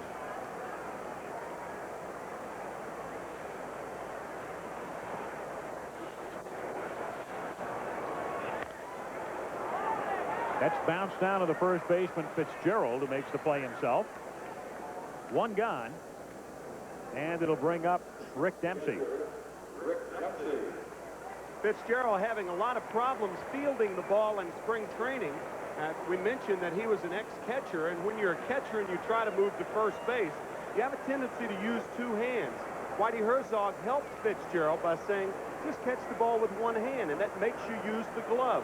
He did it, and he's a much improved defensive first baseman. Dempsey hits it just foul down the line. And it's 0-1. There in the on-deck circle is Mike Davis, and there he is. So Holton, the long man tonight, goes 3 2/3. Make it 2 2/3. And Pena throws in the pen outside. 1-1. And interesting in talking, you should take a look at Alejandro Pena down in the Dodger bullpen. You talk to Dempsey, much better year, already hit 3 more home runs than he hit all last year. He said you got to hit Tudor back up the middle. And what's the first pitch that he swings at? A changeup, and he hits it down the left field line, which gives you an idea of how hard it is to wait on the changeup of John Tudor. And then when you wait for the changeup, he spots that fastball blown away as he just did. Another guy that plays with great intensity, Rick Dempsey, does not like to lose. Well, it's interesting what he says, and 2 of the 3 hits off Tudor have been right back through the middle. Pendleton will take care of Dempsey. 2 of the 3 into center field. The 3rd was in the middle of the cheap seats by Gibson. Meanwhile, the answer to the quiz, amongst the 26 teams now in the big leagues, the team with the best mark on the 4th of July, wouldn't that figure? Montreal. I was going to say it would have to be one of the original teams. Yeah, no, that's the best percentage, 19-6 for the Expos. And sure enough, we surmised that it was the helmet of Mickey Hatcher, and it's back on the owner's noggin. There's Lasorda. Reminds me of a remark by Jim Traber, who the Orioles recalled and is playing first base and DHing. They go up to play Toronto, and he's on a hot streak. He goes 0 for 16 up in Toronto. He says, I guess I'm just a true-blooded American. I don't hit when we're across the borders. Mike Davis trying to hit somewhere. Anywhere. The high-priced free agent from the Oakland A's has really had a struggle. Tony Pena has gone back to the modified version. You see his left leg straight. See, the modified version is having the left leg crooked. He can't get as low as he normally does. A lot of pitchers like a low target, but it's been my point through the years that Tony has a tough time moving in and out when you set up a target like that. Well, it's interesting. When we did the game with Larry McWilliams, he said, I can't really sit that way because he's so wild as ball runs. But with Tudor, as we said, about the only pitch he didn't hit the glove tonight is the home run to Gibson. Pretty much throws the ball where Pena moves. 2-2, got him on a breaking pitch. He has set down 6 straight. Davis gone, and so are the Dodgers here in the 5th. At the end of 5, a 3-3 tie.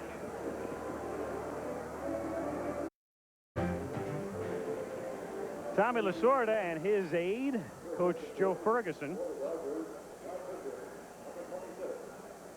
Lasorda, well known for his appetite. He's a restaurateur, among other things, and I asked him if it makes a difference whether he wins or loses in terms of food consumption. Well, my problem is if we win, I'm so happy that I eat a lot. And then if we lose, I'm so very, very upset that I eat a lot. Yeah, Tommy, will you please stand up so we can see a profile? Tell you what, though, 61 years of age. He's out there throwing batting practice to his nephew, telling him what to do, and then he threw to the pitchers. Alejandro Pena, who's great ERA. The record doesn't indicate how well he's pitched. Arthroscopic surgery, missed all of 1985. 86 was a rehab year. Last year, 10 saves out of his last 11 tries. And he, along with Holton, Jay Howell's been on the disabled list, hit by a fly ball, threw a little bit yesterday. Hope he'll be back in a couple of weeks. Have done an outstanding job in the bullpen. Talked about Tommy Lasorda. Do you know that Tommy Lasorda was the winningest pitcher ever in the International League? He won 112 games, primarily all for the Montreal Royals. Right. Fitzgerald to start things in the 6th inning, taking up high, ball 1. 1-0. Bottom of the order, facing Pena. Kruger started. Holton worked 2 2/3, and now Pena. Strike in the count, 1-1. Dodgers are hoping that Mario Soto, who they signed after release from Cincinnati Reds, will come back and be as effective as Alejandro Pena. Fouled away. In fact, they're likening the surgery Pena had with what Soto's been through. But as Fred Claire says, hey, look, I mean, all surgeries are not the same. We're just hopeful that since Pena was able to come back, that Soto will have that same sort of success. Alejandro led the National League in ERA back in 1984. popped up.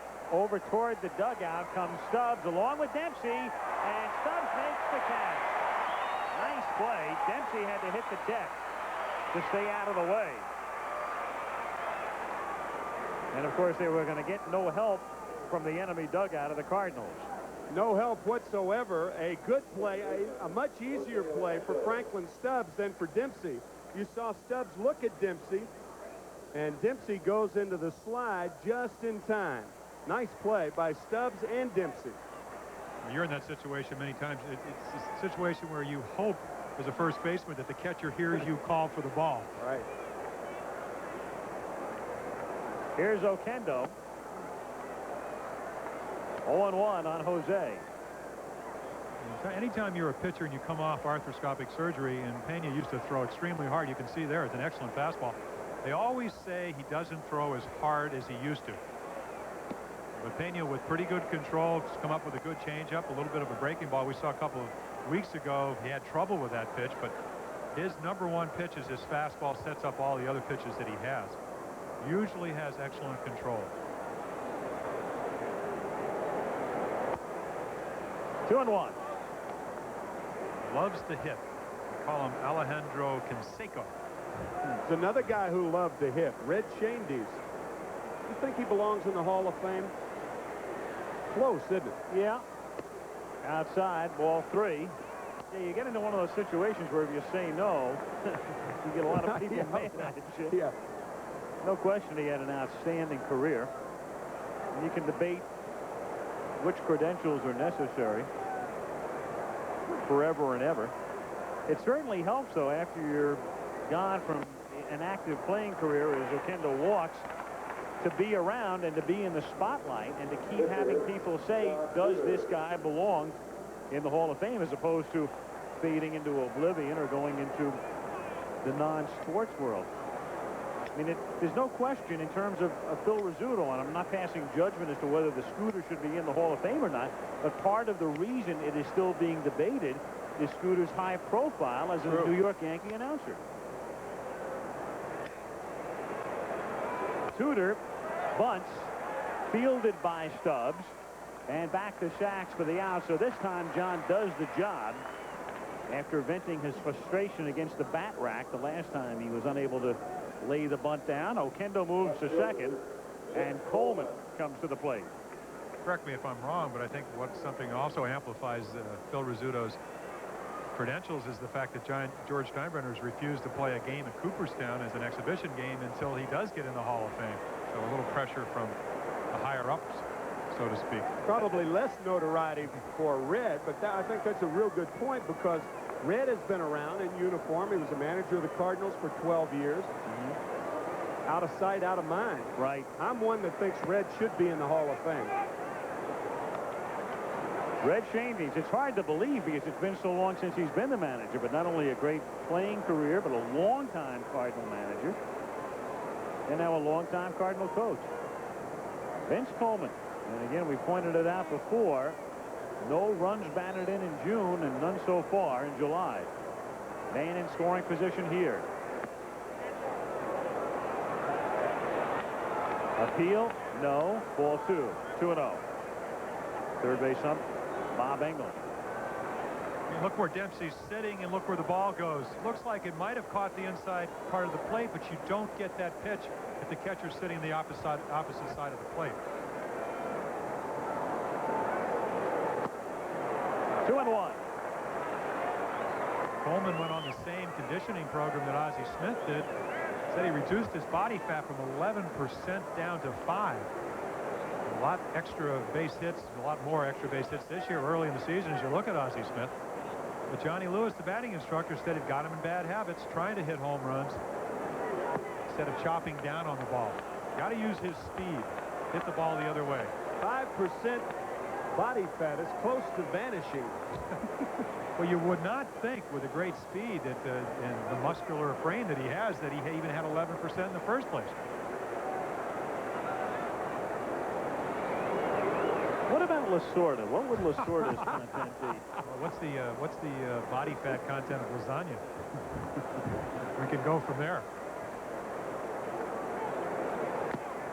3-2. Something you talk about, Timmy, his first move is not into the ball, it's away. And very tough for a left-handed hitter to hit the ball to left field if his first move is down towards first base. He has to try to drive the ball back at Pena. Take advantage of his speed, hit the ball the opposite side. You can see the Dodgers playing way around. Mike Marshall in the right center field. He's the right fielder. And the 3-2 is chopped towards Sachs, who at the short hop comes up throwing and nails him. And at the end of 5.5, it's still St. Louis 3, Los Angeles 3.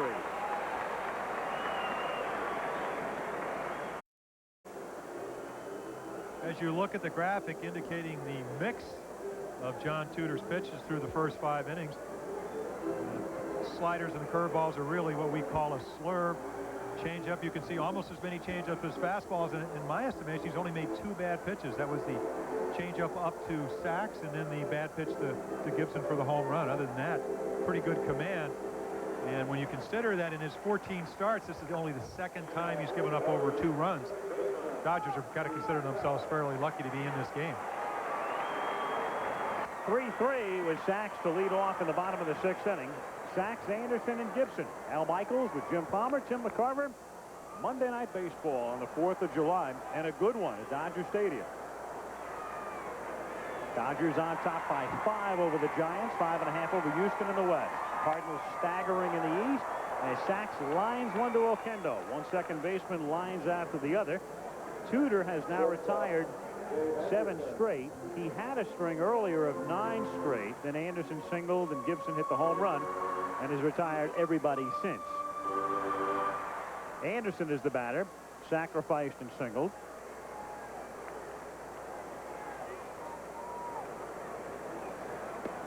We have to get something clear, guys. Remember I said I'd read about Rick Russell and Robbie Thompson? Right.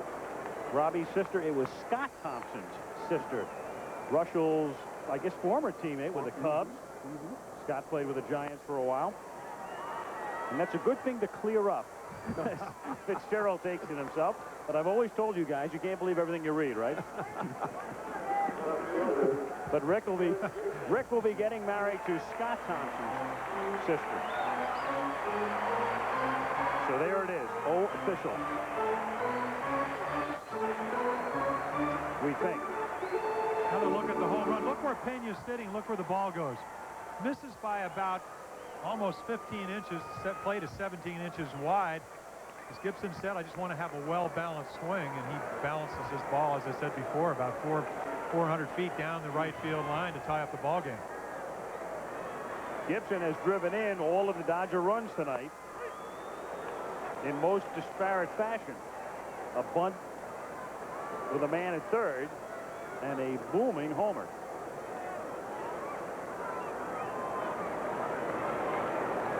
Watch how low Pena goes. Sounds like a title of a song. I admire that he can do it, but I still don't believe that he can work both sides of the plate with Tudor's fastball by doing this. I think he limits himself to one spot, and that's the outside part of the plate.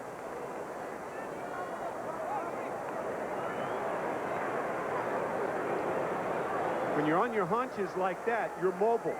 When you're down, you're immobile. Toward the gap in deep left center field. McGee races all the way back and can't hold on to it. Gibson pulls in at second. Willie McGee, with his great speed, able to get there, but couldn't hold it. And they'll score it a double. A play that looked like he could have made. Of course, the last time up, he hits it down the right field line, so he may not have been over in left field. And what makes Gibson such a great hitter is that he can hit the ball out anywhere. Almost does to left center. McGee with great speed.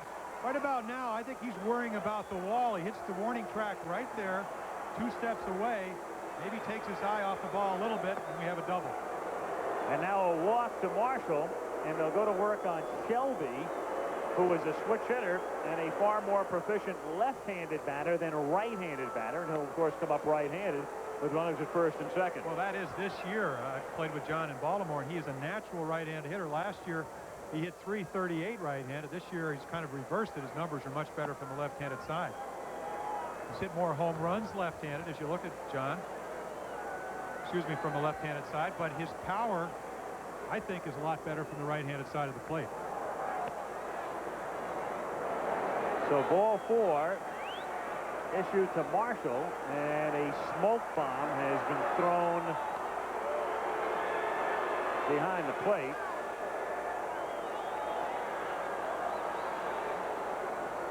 So an early start, unfortunately, to the fireworks show here at Dodger Stadium. One of the few places where there's smoke and no fire. You know, I think it's interesting to note that Gibson was in 2 entirely different situations in his last 2 times at bat. The count was 2 balls and no strikes against him when he hit the home run. He was in a position to pull the ball. When he hit the double to left center, it was 1 ball and 2 strikes, and he became a defensive hitter. He protected the outside part of the plate, and doubled the left center. So you don't only change your swing, you change your thinking, too. The good piece of thinking by Gibson. First and second as Shelby chases an off-speed pitch, 0-1.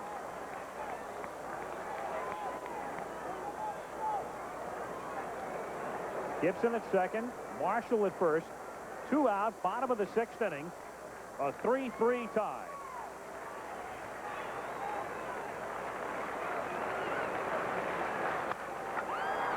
Pendleton knocks it down, and fortunately for him, he had a force at third. Dodgers leave 2. We go to the 7th. A 3-3 tie.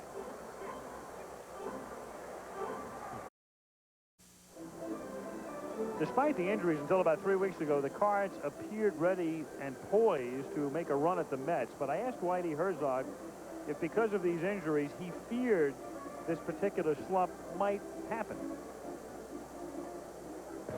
Yeah, I was afraid of it. We were 6 games over 500, and the Cubs came to town. At that time, we had already lost Horner and Pendleton out of the lineup, and we lost both of them at the same time, our 5th and 6th hitters, and we just didn't have enough firepower to withstand that. And most of our bench was already playing. Okendo was in the lineup every day, and bang, I mean, the Cubs came in and swept us in St. Louis, and then we went to New York and played some tough ball games. The first game of 13-inning games on a Monday night and so forth, but we never have recovered.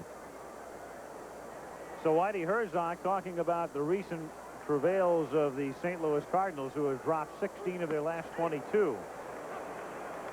Herzog looking at Smith leading off here in the 7th inning, a 3-3 tie. Ozzie with a perfect night going, and Alejandro Pena's 1-1 pitch is grounded to Steve Sachs. Smith gone, 1 away. Willie McGee will come up. McGee is 1 for 3. Clear skies, lights beginning to take a little bit of effect at 7:13 on the coast. 3 runs, 5 hits for the Cardinals, and 3 runs, 4 hits for the Dodgers.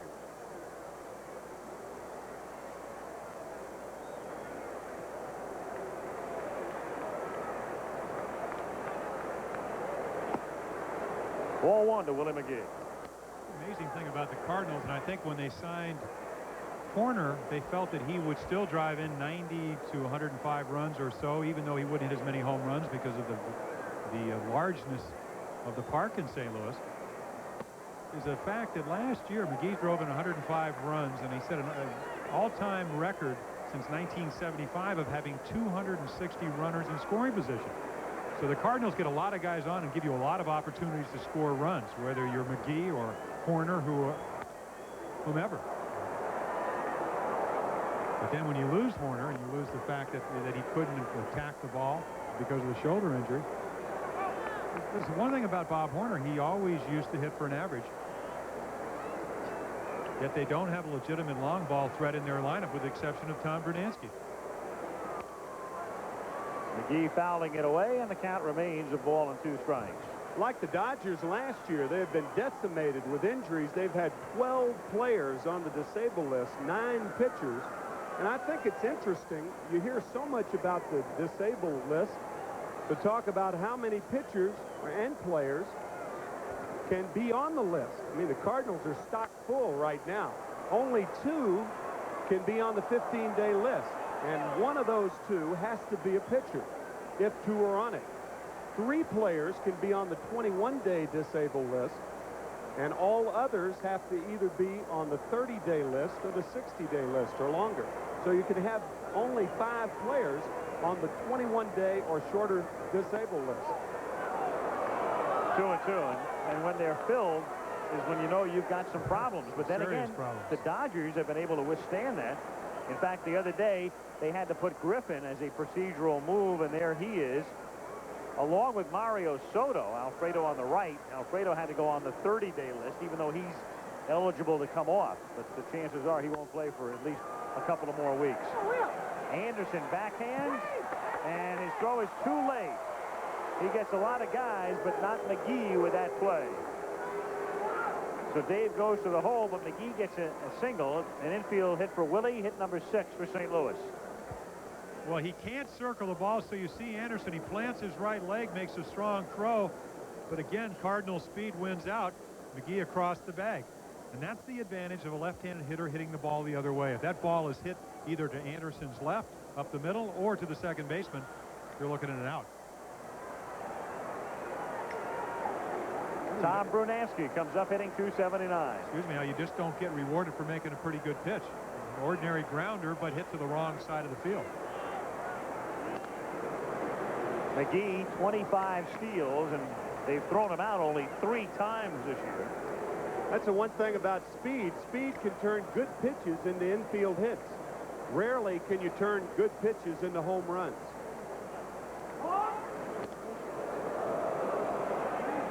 Also turns good pitchers into bad pitchers, and we saw that. You can't really, it's early to make a, I guess, a judgment on Bill Kruger, but the Cardinal speed just totally took him out of sync. Card stealing 6 bases in the first 3 innings.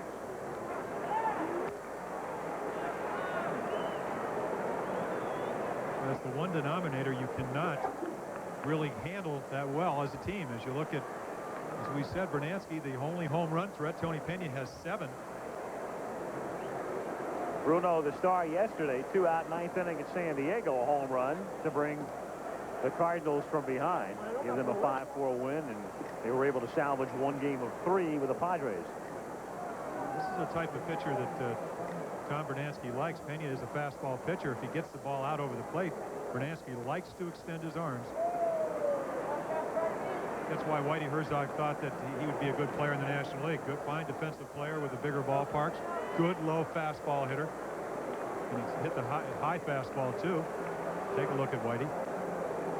But Brunansky says he's seen as many breaking balls over here as he did in the American League. High, towering fly ball to Shelby. Brunansky becomes the second out of the inning with McGee at first base. And Terry Pendleton will come to the plate. That's why the fastball is the best pitch in baseball. He had a home run swing, little movement on the ball, a little bit up in the strike zone. Good swing, but bad result. Fly ball to center. Talking about that Brunansky-Herr trade, it really becomes suspect when you consider that Tommy Herr has been on the disabled list, is on the disabled list. He hasn't played since June 20th. Tommy's done a pretty good job batting .275, but he's not at all happy in Minneapolis, and he's a free agent at the end of the year.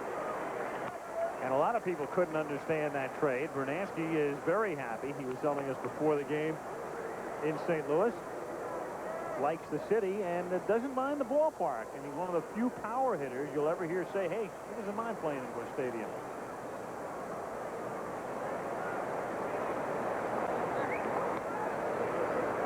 Meanwhile, trade or no trade, the Twins playing well, very much back in the thick of things, winning today.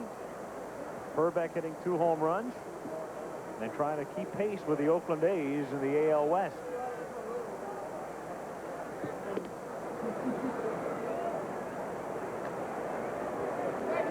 Dodgers got a run in the first inning. Cards scored 3 in the third.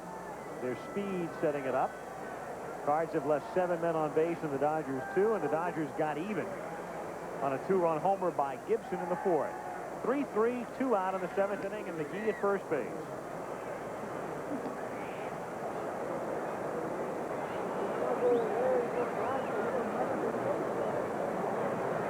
Almost a situation, if you're Rick Dempsey, you have to call for a pitch out. Pitcher with good control, head in the count. I don't know if that was a pitch out, but if it's the best place for a right-hander to throw the ball with a left-hander hitter up there to give your catcher an opportunity to throw somebody out. Get a good view of the runner. You're already moving towards second base. Yeah, you can understand McGee not running with Brunansky up there. He's a power hitter. He's a right-handed hitter. He's waiting for Pendleton. It's a good time to run right now. It's a lot tougher to throw with a left-handed hitter up there. He doesn't go, and it's fouled at the plate, and it's still a ball and 2 strikes.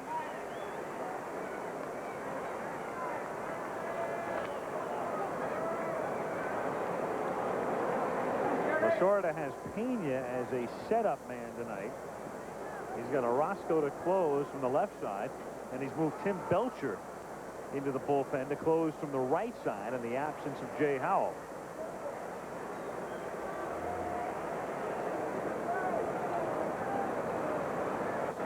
McGee goes, and Pendleton fouls it away. And the Dodgers have activity in their bullpen. Pitcher spot due up 4th in the bottom of the 7th inning. Souvenir in the first row, and it figures to be Belcher throwing in the Dodger pen. It's funny how when you see Willie McGee take the lead off of first base, it's almost, he takes his lead the same way he hits. He runs on the heels of his feet so often, not up on the balls of the feet. Most runners you see digging that right spike in to get the extra advantage, the crossover step, as you see Tim Belcher, as Al said, warming for the Dodgers. 2 out. McGee held by Stubbs at first. Pena ready to work to Pendleton, 1 and 2.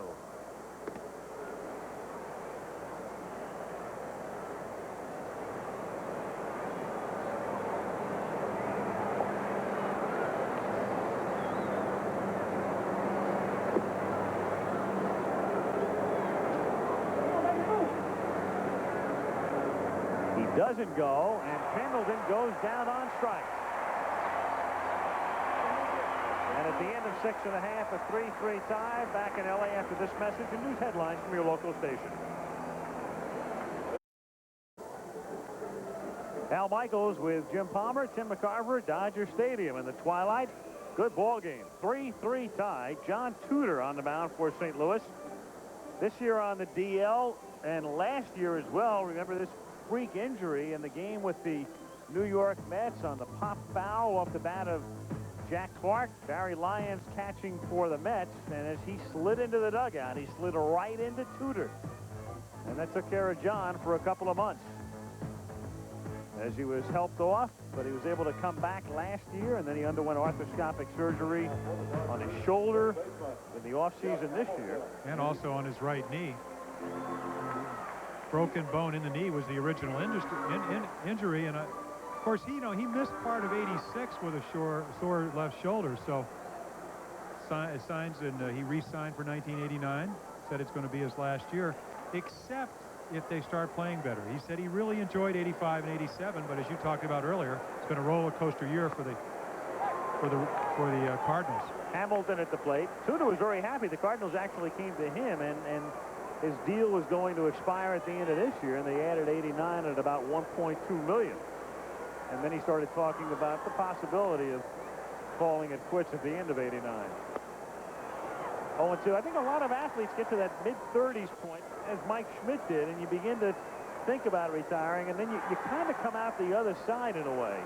And all of a sudden, you quell all of that talk, and then you start thinking about maybe adding another 2 or 3 years. He said it's not written in stone. It really depends a lot on how I'm not trying to put pressure on his teammates, but he said it was a lot more fun in 1985 and '7 than has been this year or in 1986.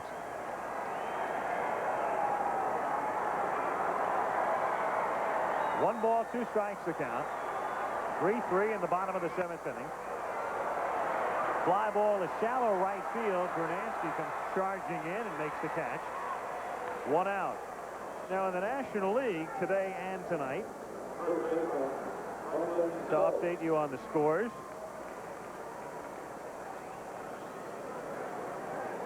this afternoon, 3-2 the Cubs win it. Maddox wins his 14th. Cincinnati behind Jose Rio beats the Mets. Atlanta knocks off Philadelphia 7-0. Montreal leads Houston in the 5th inning. That's good news for the Dodgers. And San Diego leads the Pirates 3-1 in the 5th.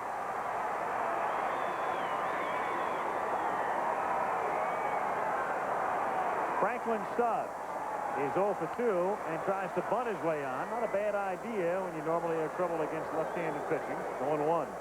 Another trouble for Franklin is that, and here's another one of these Dodger really fledgling superstars that came through Albuquerque, hit 32 home runs. Doesn't see a lot of lefties. Probably feels more comfortable bunting than swinging. 0-2. Tudor reserves that curveball for left-handed hitters. That's about 15 curveballs that he's thrown. He rarely will throw a curveball to a right-handed hitter. I like the way you put that. He reserves that curveball. You don't even have to see the maitre d' to get that baby, do you? Said he's thrown 1 to a right-handed hitter this year.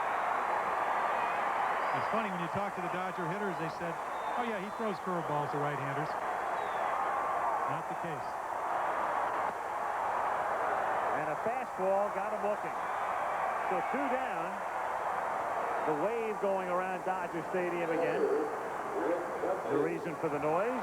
And with 2 down, Dempsey will come up. A's win in 16. Tigers knocked off Seattle. White Sox beat Baltimore. Burbeck hits 2 homers in Minnesota's win. Angels lead Toronto in the ninth. Kansas City pulled off a triple play. Jim Rice hit into it as Boston leads 8-2. Swing and a miss by Dempsey. 0-1. And in the Yankee game, they lead 8-0 to the Yanks, and Mattingly has driven in 4 in the first 3 innings.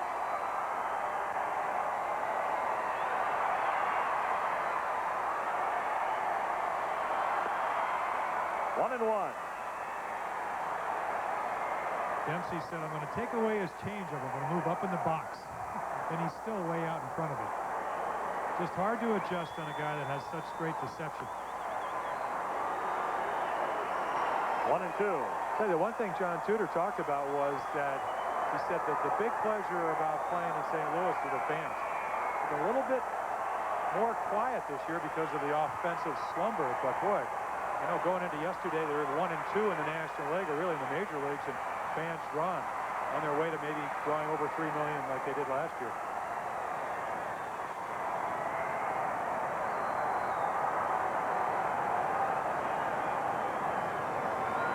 One-two pitch, taken low, 2-2.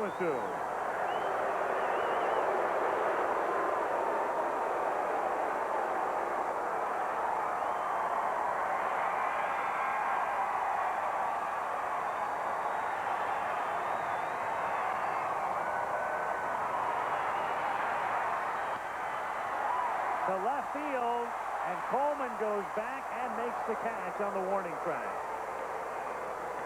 7 full, gone. Still 3-3.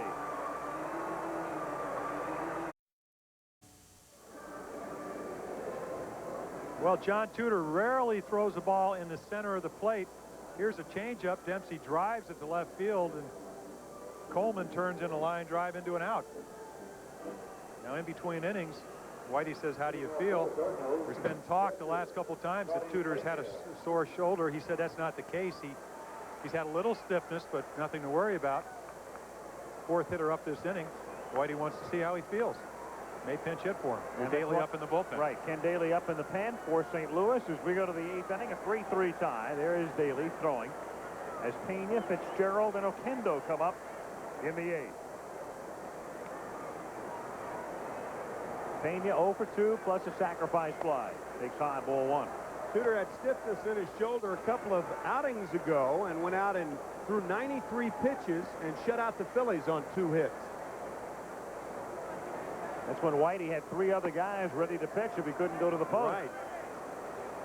I said, was that really true? He said, no, I just didn't feel too good. As you take a look at Pena, pretty good fastball hitter against a fastball pitcher. I guess that's where you have that .411 lifetime batting average. Tudor with Luis Alicea on the bench. 3-0. There is Tudor's work. Thus far, the one walk was an intentional walk to Marshall. And now an unintentional walk from Pena to Pena. No relation to start the 8th inning. So Tony Pena leads off the 8th inning with a walk. Only the 2nd time in the game the Cards have gotten the leadoff man on, and Fitzgerald comes up. So Nick Leyva, after sending down the signs, watches Fitzgerald stand in. Hamilton has to shorten up at 3rd.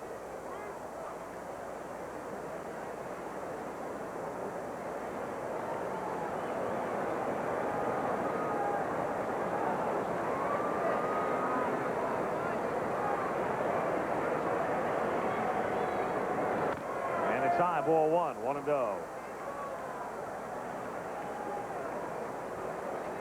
So Leyva sends the signs down again as Dempsey visits the mound. Pena has now missed with his first 5 pitches here in the 8th inning. And they've all been up in the strike zone. And of course, Rick caught me many years in Baltimore. You throw 5 straight pitches, he'd say, at least throw one low. And I'd say, Rick, that's a ball 2.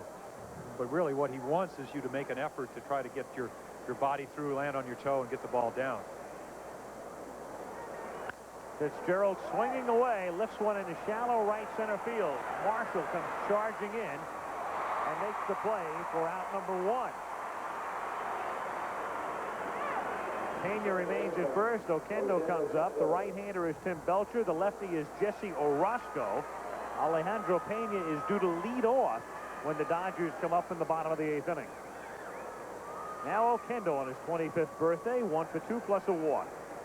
I guess Whitey Herzog would have more of an inclination to be bunting with Fitzgerald if Tudor's not going to stay in the game, because then you could pinch hit for John.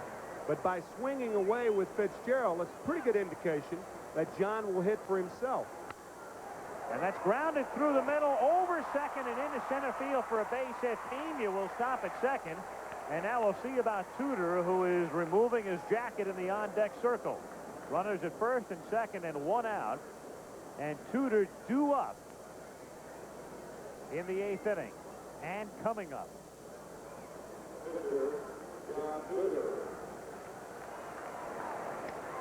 Just a ground ball, but Pena, you can see him not picking the ball up well.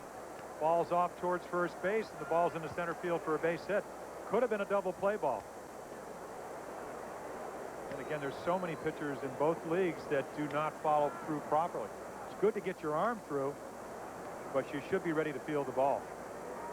Some of the truly great pitchers have not followed through. Well, they followed through, but they just did not end it up like Jim Cott, which is standing with both feet, more or less like a tennis player when we saw Wimbledon today, trying to be able to go right or left like an infielder. But most pitchers would rather think the most important part of throwing the ball is just be able to get the ball with some velocity. So who cares how you... Gibson, guy you caught. Perfect example. Tudor squares, lays one down, foul ball. 0-1. Tudor tonight, he led off the 3rd inning by swinging away and popping out. Then he tried to bunt, trying to sacrifice in the 4th, and struck out as Pena goes back to 2nd. And then he did lay one down successfully in the 6th inning to move Oquendo over. Jose going back to 1st here.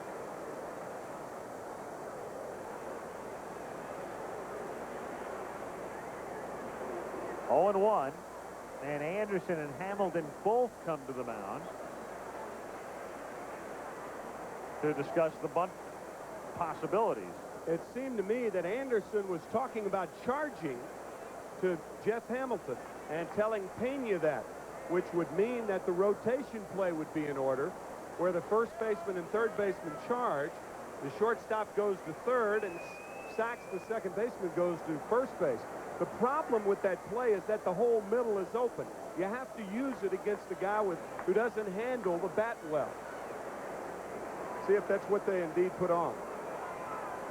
And they do, and he swings away and fouls it away.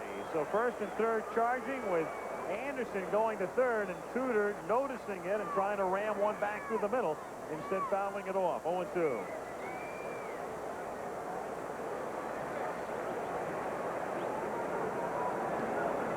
On deck is Coleman. So we'll see what Herzog has up his sleeve here with 2 strikes and 1 out.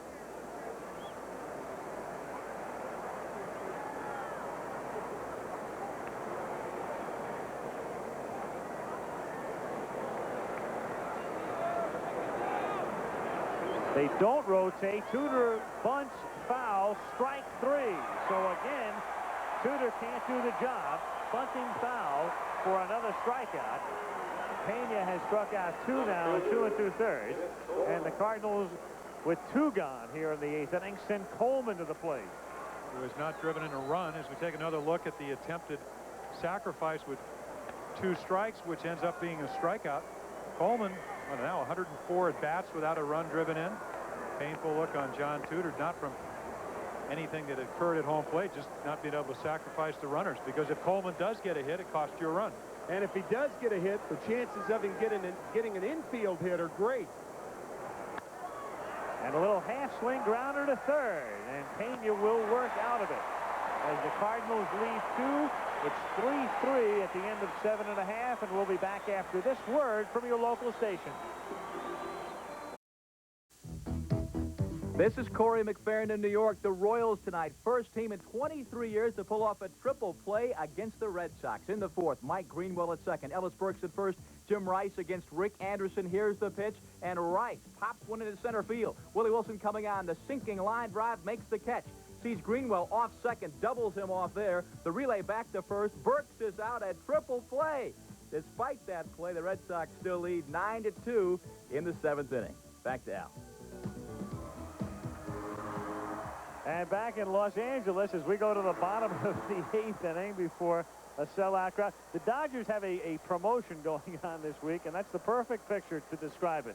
Think blue. There it is. And there's a sign a la the Hollywood sign that graces a surrounding hillside here in Chavez Ravine. Think blue. As we go to the bottom of the 8th inning, and Jose Gonzalez bats for Pena, facing John Tudor, and Gonzalez takes the first pitch low, ball 1. 1-0. Jose Gonzalez, called up from Albuquerque. He's been up and down the last couple of years. Good speed. And the Dodgers are hopeful that someday he'll blossom. 1-1. You talk about good speed. They rate him right with Kirk Gibson. Maybe a little bit quicker. That's grounded fair by Hamilton. Down into the left field corner. Coleman chases it down, and Gonzalez has a double.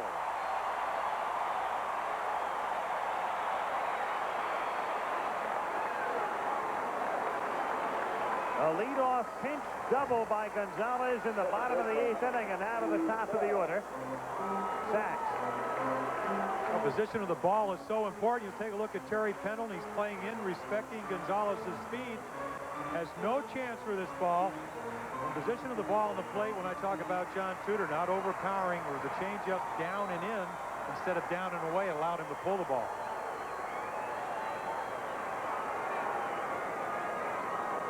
Steve Sachs coming up here with nobody out. Fitzgerald is in on the grass at first, guarding against a possible bunt, and Pendleton has to shorten up at third. And Sachs, around the bunt, lays down a beauty. Tudor throws, chase to first, and to third.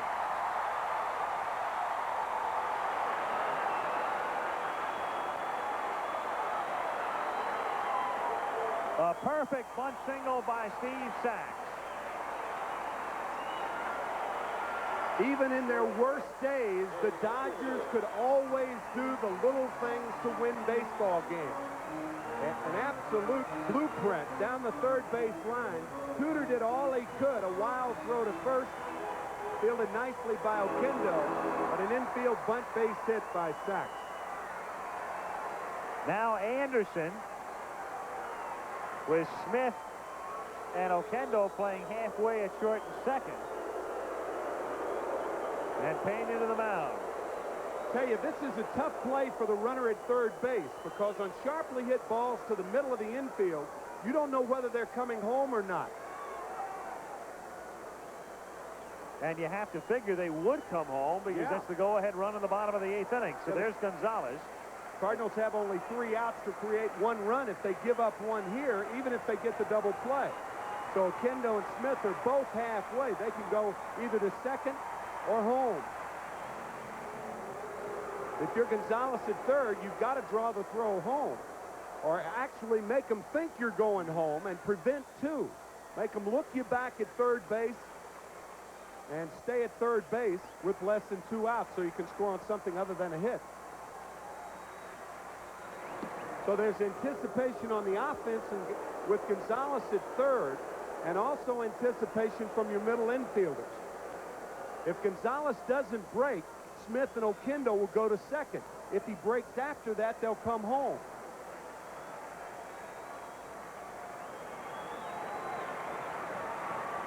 Tudor delivers, and the pitch is grounded sharply, stopped by Pendleton to second, 1, and that's all they get. Pendleton looks Gonzalez back to third. They get the force, but not the double play. But Gonzalez has to stay at third. That's a case there. Normally on a grounder to third, you've got to come home, but right there, Pendleton did a great job of looking him back, getting the out at second base. Pendleton did his job by making a good play, and Gonzalez did his job by not allowing Pendleton to go immediately to second to complete the double play. That look cost time, and Anderson was able to get to first base. That's all Gonzalez can do, and you have to think of those things before they take place. Now your middle infielders, if they get the double play with Gibson running, they're out of the inning. So still first and third with Gibson at the plate. Perfect night for Kirk. A 3-3 tie in the bottom of the 8th inning.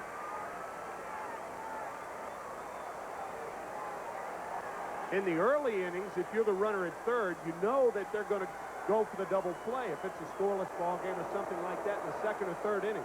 But later on in the game, you're truly playing for 1 run. This is a 1-run situation right now.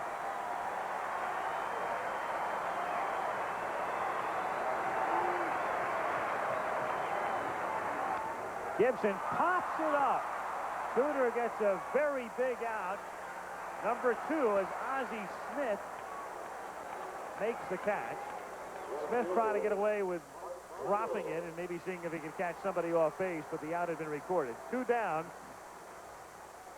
And Marshall is the batter. Here's Gibson's reaction. Well, not very happy because he swung at a ball. He swung at John Tudor's pitch instead of a pitch that he could drive. You want to categorize Kirk Gibson, he's a better low ball hitter than a high ball hitter. As you take a look at Whitey Herzog with Mike Marshall on deck, John Costello out in the bullpen for the Cardinals.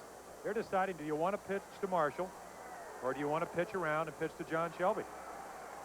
Because again, you're in a 1-run situation. Did it last time, and a little pop up to third base. So that's what Whitey Herzog's job is. And Tudor knows. If he went to a young pitcher, he'd say, I don't know what, I haven't faced these guys enough. Tudor, and even if he tries to pitch to Marshall, it's going to be the type of pitching where he's going to make him hit his pitch or none at all. At least that's what he's going to attempt to do. Very little success for Marshall against Tudor lifetime. Tonight he's grounded to third, grounded to short, and he drew the intentional walk. It's the only walk issued by Tudor in the game. Outside, ball 1, 1-0. Lasorda watching a man at third with nobody out, now become a man at third with 2 down. A 3-3 tie on the 8th.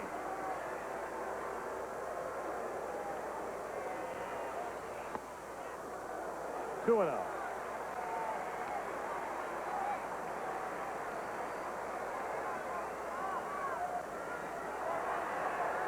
Gonzalez the go-ahead run at third. Anderson to his lead at first.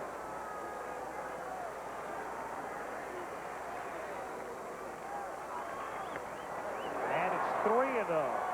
That's one of the dangers of pitching around the hitter with the runner at third base.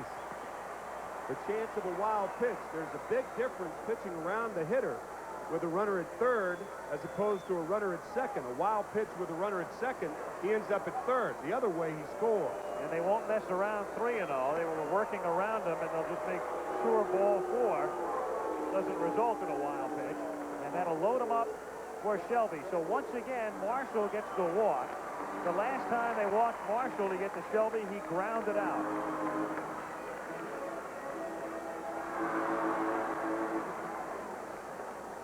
Again, Shelby better from the left side this year, but as Jim pointed out, historically, a better right-handed batter. Bases loaded, 2 down. Pavilion shaking, and that's the reason the camera's shaking. Foul away, 0-1. Tell you, Tommy Lasorda be thinking blue if they don't score this inning. Black and blue.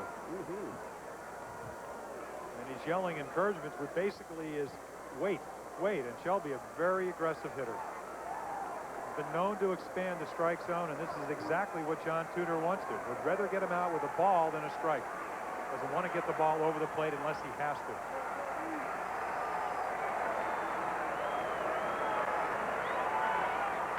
Line drive, base hit in the center field. Anderson being waved in. He scores 5-3.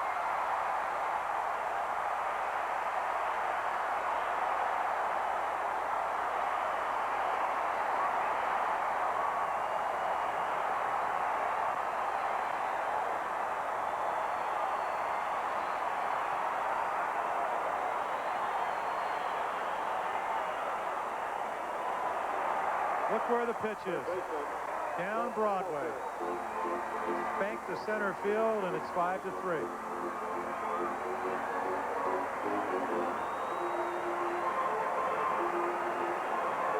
Tommy's probably saying, what do you mean Broadway was down Sunset? La Cienega. Doheny. I used to live out here. The pitch to Hamilton is low, ball 1. Can you believe Almont? And you can see the frustration. He really has not pitched that poorly, but at the crucial time to Gibson, to Shelby, he's made bad pitches. Yeah, you can more understand the pitch to Gibson because there was 2 balls and no strikes. Right. But to Shelby, it was 0-1. I thought you set it up very nicely, Jim. Outside, ball 2, 2-0. The Cardinals in the 9th inning have Smith, McGee, and Brunansky coming up. And the most difficult thing as a pitcher is once you've given up the go-ahead runs is to get your composure back, even if you're a veteran like John Tudor, and get the next out and have a chance to have your team come back. Because if he doesn't get this hitter, he's out of the ball game. No chance to win the ball game in case the Cardinals rally. And after talking to himself on the mound, the 2-0 pitch to Hamilton is whacked to left field, but right at Coleman. And the Dodgers get 2 in the 8th to lead Herzog in a blue mood. To the 9th, 5-3 Los Angeles. Alone with his thoughts, and they're not very happy thoughts right now, is John Tudor really angry with himself between innings, venting his frustration.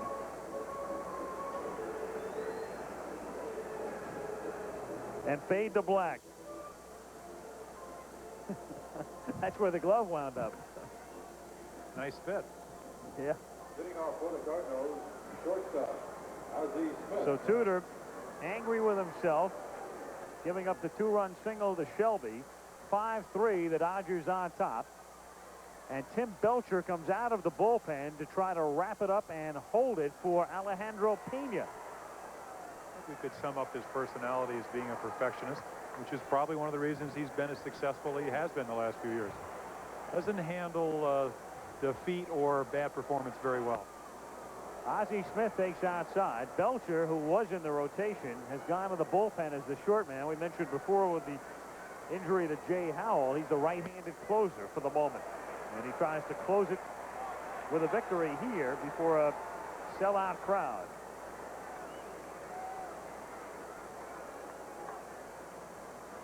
And as Tudor agonizes, Smith swings late, and the count is 1-2. Well, Belcher does have the kind of stuff that would make a good closer. He's got an overpowering fastball. As Rick Dempsey said earlier in the year, a blazing fastball. Almost a strikeout per inning. He had Dempsey shaking his hand. He had to take his glove off. And Smith whacks one into left field for a base hit. So the Cardinals will not go down with a whimper. Yesterday, they rallied with 2 out of the 9th inning on a 2-run homer by Brunansky to beat San Diego. Now Smith starts the 9th with a single, and that's 3 hits tonight for Ozzie. Not a very good 2-strike pitch, Timmy. Threw the fastball by him down and got it up, and he just slapped it to left. Well, he's trying to get Ozzie to hit the ball in the air the other way, and he did, but it was a line drive and not a fly ball. That's one of the big differences between Ozzie Smith in recent years past and him in the early 80s. Willie McGee takes a strike. Ozzie's strong enough to get on top of that high fastball now. I'm a little surprised Stubbs is holding Ozzie on. The Dodgers do have a 2-run lead after all. If not playing way behind him, at least a step or 2 off the bag, you take a better chance. And I think Franklin Stubbs is going over to talk to Tim Belcher right now to say, I'm either going to be behind him or I'm going to be a step or 2 behind him, giving you a better angle to get a ground ball and keep the winning run to coming to home plate. Not that you want to give Ozzie second base, but the hitter is the run that's important. That's the tying run, not Ozzie Smith. 0-2 is a little chopper down to short. Anderson goes to second and throws too late to first. One of those in between. What do I do with it? Do you shovel the sacks and have him turn it, or do it yourself? He opts to do it himself, and that's a tough play to make against the Willie McGee running down the line. 1 out. I think what Dave was thinking also is to make sure of 1. And by tossing it to Sachs, the chances are not as great of 1 as touching the bag yourself. And I think that's the reason he went to second base. And you really can't fault that reasoning. Yeah, Ozzie Smith in New York a couple of weeks ago made a very good point. You have to protect your other infielder, talking about the second baseman. He shovels the ball to Sachs. Sachs can't see the runner. He had a much better perspective. And he did get to 1, and that's the most important out right there. Like to get 2, but you'll settle for 1. Now Brunansky trying to repeat yesterday's heroics. Takes low, ball 1. Dodger bullpen. Left-hander Jesse Orozco. And Tim Cruz, the right-hander, is also throwing. See the graphic. Another good matchup. Popped up in foul ground and back out of play. I think Brunansky does not get cheated with fastball pitchers. He is going to get his rips. I mean, he does have holes. You can pitch him down and away and high and tight, but you can just about do that to anybody. Cruz the righty, Orozco the lefty. Just observing. Ken Daly and Todd Worrell in the Cardinal pen should we have a bottom of the 9th. But the Dodgers lead 5-3. Ozzie Smith, who was forced at second, back in the dugout with McGee at first base and 1 out. I think of the Brunansky a better fastball hitter, but I can remember the 2-run home run with the 1-run deficit hit off Mike Boddicker. There's a high fly ball to center field. He got under it, and Shelby gets under it. 2 gone. Cardinals are down to their last out as they send Terry Pendleton to the plate. And Timmy, you talked about trades. Tim Belcher is the recipient the Dodgers got in the Rick Honeycutt trade. So Honeycutt has helped, as you look at it, disconsolate John Tudor. He's helped the Oakland A's, but here's Belcher in a closer role with the Dodger bullpen in disarray to some effect because of the injury to Jay Howell. Tim's also done a good job as a starter this year. Also. A lonely voice in the wilderness right now. Go Cards in a hurry. And Stubbs will now play back of the runner at first base with McGee there and 2 down. And Terry Pendleton 0 for 3. And hit by a pitch on that right arm. in the third inning. 0-1.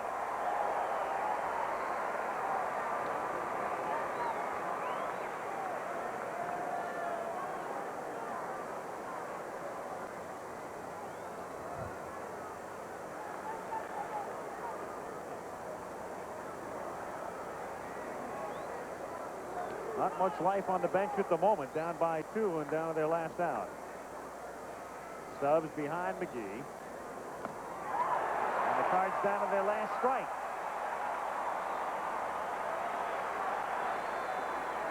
A victory would give the Dodgers a 5.5 game lead over the Giants, who have already lost today.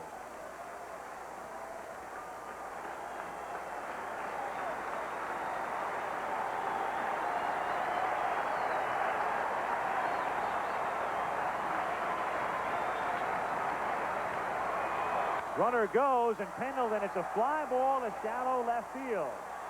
And it's the 4th of July to celebrate for the Dodgers.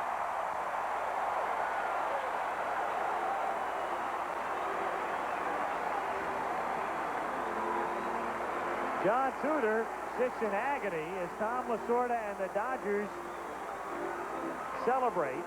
Tudor goes all the way to lose, and the Dodgers use 4 pitchers to win.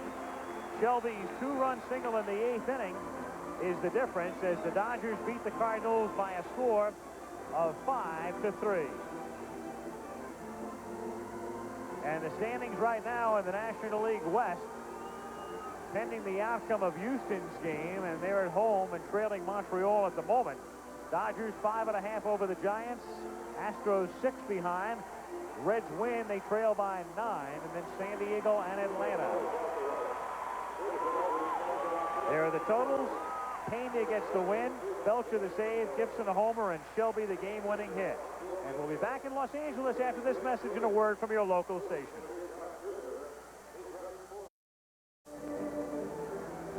Well, the Dodgers will definitely go into the All-Star break with the lead in the Western Division. They cement that tonight with a victory at Dodger Stadium, where the crowd will stick around for the fireworks, and they've already seen enough to make them very happy. And they have thought blue all week, and certainly tonight in John Shelby's 2-out single in the 8th inning is the difference as the Dodgers defeat the Cardinals 5-3. No Monday baseball, of course, next week, but the All-Star game comes your way a week from tomorrow from Cincinnati, and we'll be there. We'll also be back in a moment. ABC's Monday Night Baseball, brought to you by the heartbeat of America, today's Chevrolet. By Michelob, one taste will tell you why the night belongs to Michelob. By Pert Plus, shampoo plus complete conditioner in one, so you just wash and go. And by AT&T, the right choice.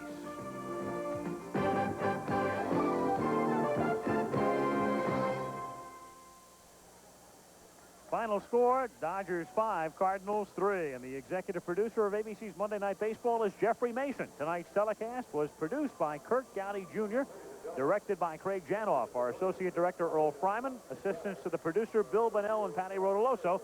Technical manager, Tug Rencher. Unit manager, Hal Danforth. Telecommunications manager, Lee Kolinsky. And our thanks, as always, Steve Hurt and to Alan Roth. And until the All-Star game next week, Al Michaels, along with Jim Palmer and Tim McCarver, saying good night from Dodger Stadium in Los Angeles, with a reminder that Saturday, ABC's Wide World of Sports features the U.S. Olympic boxing trials, live except on the West Coast, coming your way from Concord, California.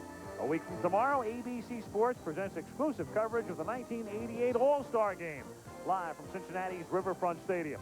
Now stay tuned for ABC's Nightline, following your late local news over most of these ABC stations. Tonight's topic, what comes next after the downing of an Iranian jetliner.